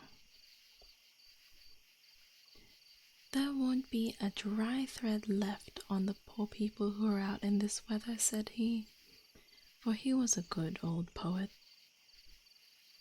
"Oh, open to me. I am cold and quite wet," said a little child outside, and it cried and knocked at the door while the rain streamed down and the wind made all the casements rattle. "Thank you for the follow, King of Sawarudo. Get comfy with us. Happy holidays." "You poor little creature," said the poet, and he went to open the door. There stood a little boy, quite naked, and the water ran its streams from his long, fair curls. He was shivering with cold, and had he not been let in, he would certainly have perished in the bad weather.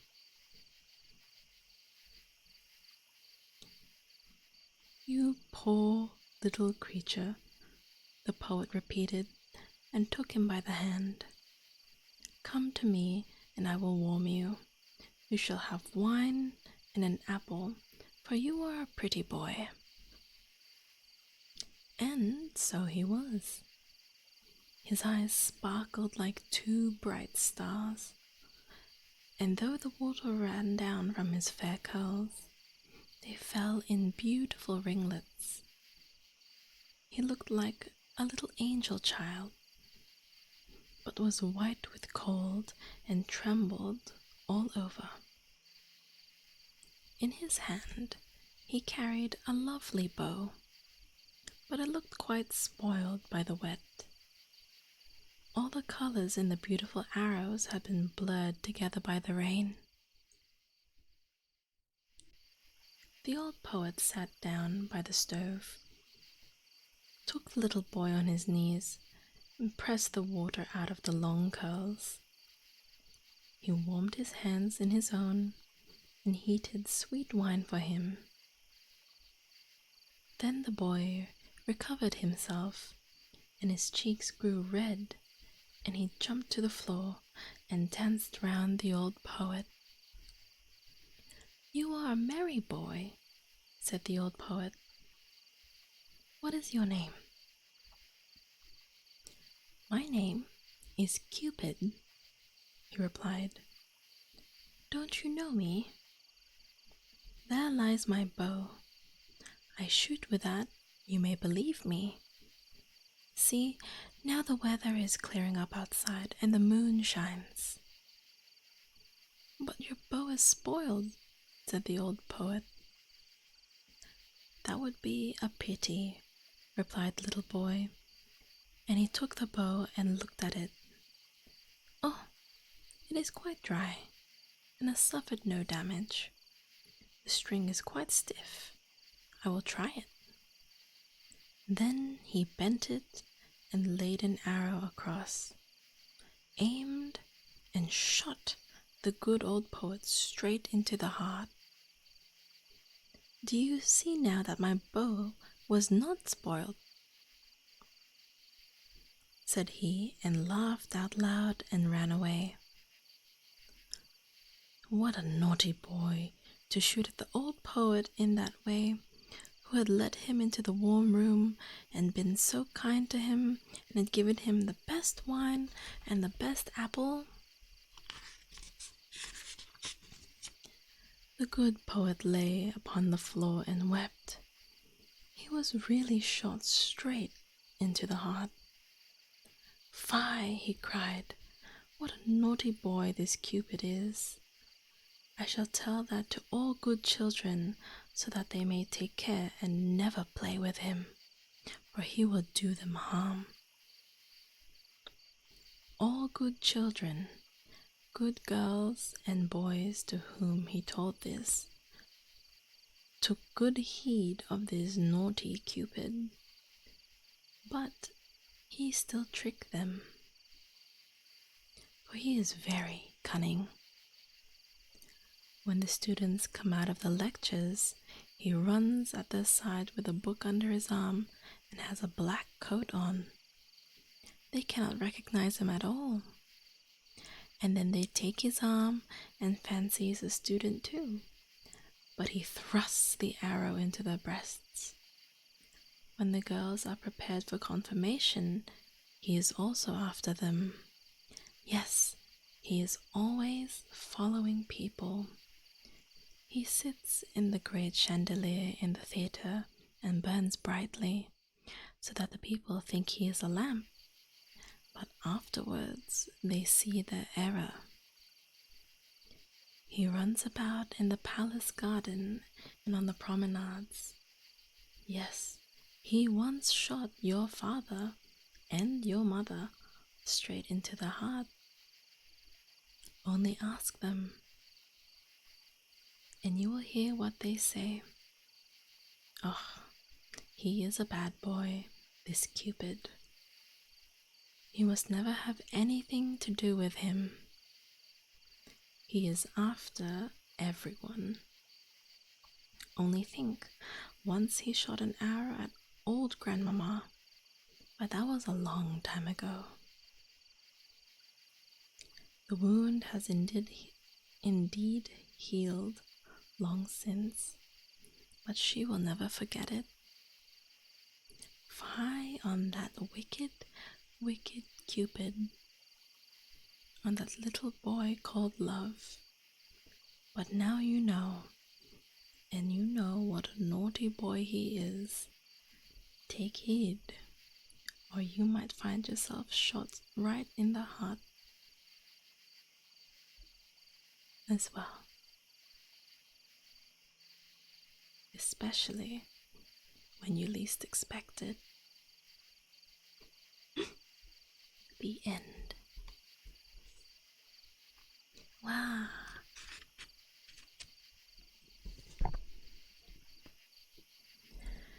Well, that was an interesting one. I wonder who hurt him when he wrote that. He's like, don't fall in love.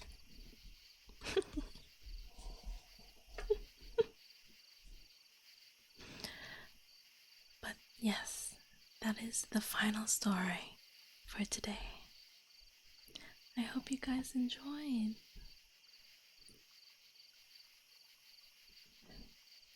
Thank you, Iru.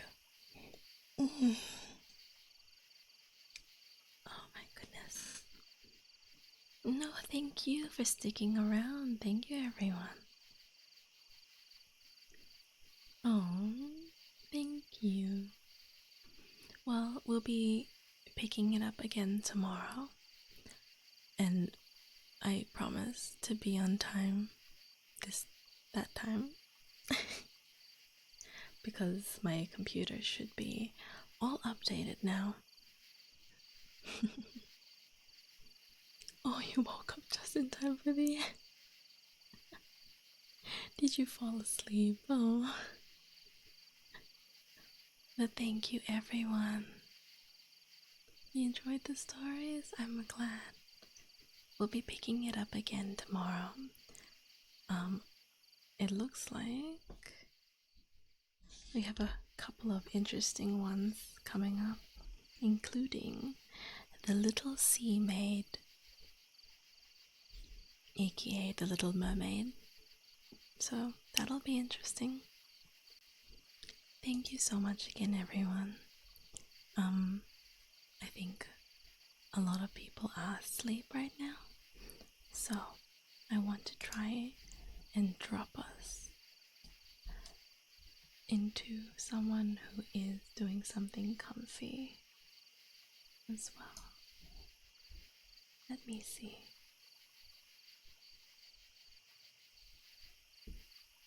I don't want everyone to suddenly wake everyone up. Your first wish and you were still streaming? Oh. Yes, I'm still here. But I'm glad you guys enjoyed. I know a lot of people really like the Greek mythology stories I usually read, but I thought, we might switch it here and every now and then.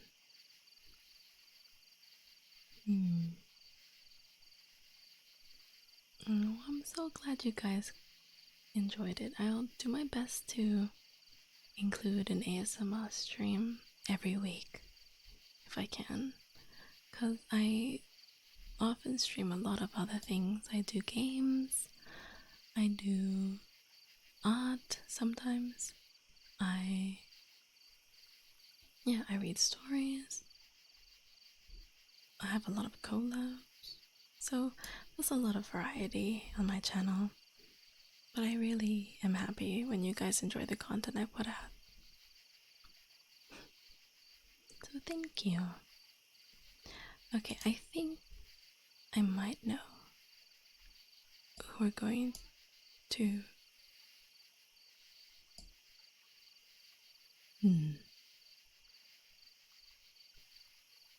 Variety. Hell yeah. Is Harvestella comfy?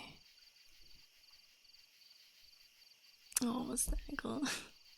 I know time zones are a killer, but it is what it is. Thank you. It's always a happy time seeing you in chat. I'm not sure if Harvestella is. Maybe I'll just go into the ASMR category just to be safe. Let's see. ASMR. We'll rate someone new.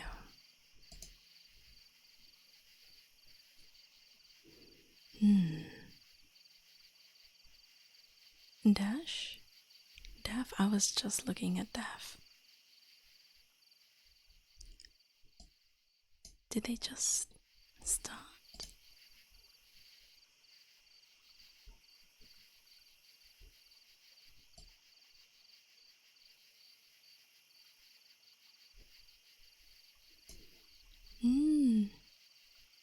I think we can definitely rate Daph. Be so nice. Okay, everyone. Yes, I think I followed them on Twitch, but I have yet to follow them on. Sorry, I follow them on Twitter, but I have yet to follow them on Twitch. So it would be good to say hi. Please grab a raid message so we can go spread the love to Daph and her community. Thank you everyone for joining me tonight. I hope you had a great time, and I'll see you again tomorrow, okay? Good night. Take care. Stay safe and enjoy the holiday season. I'll see you guys tomorrow. Let's raid Daph. Is it just Daph? Yes, it is. Very good. Good night, everyone. I'll see you next time.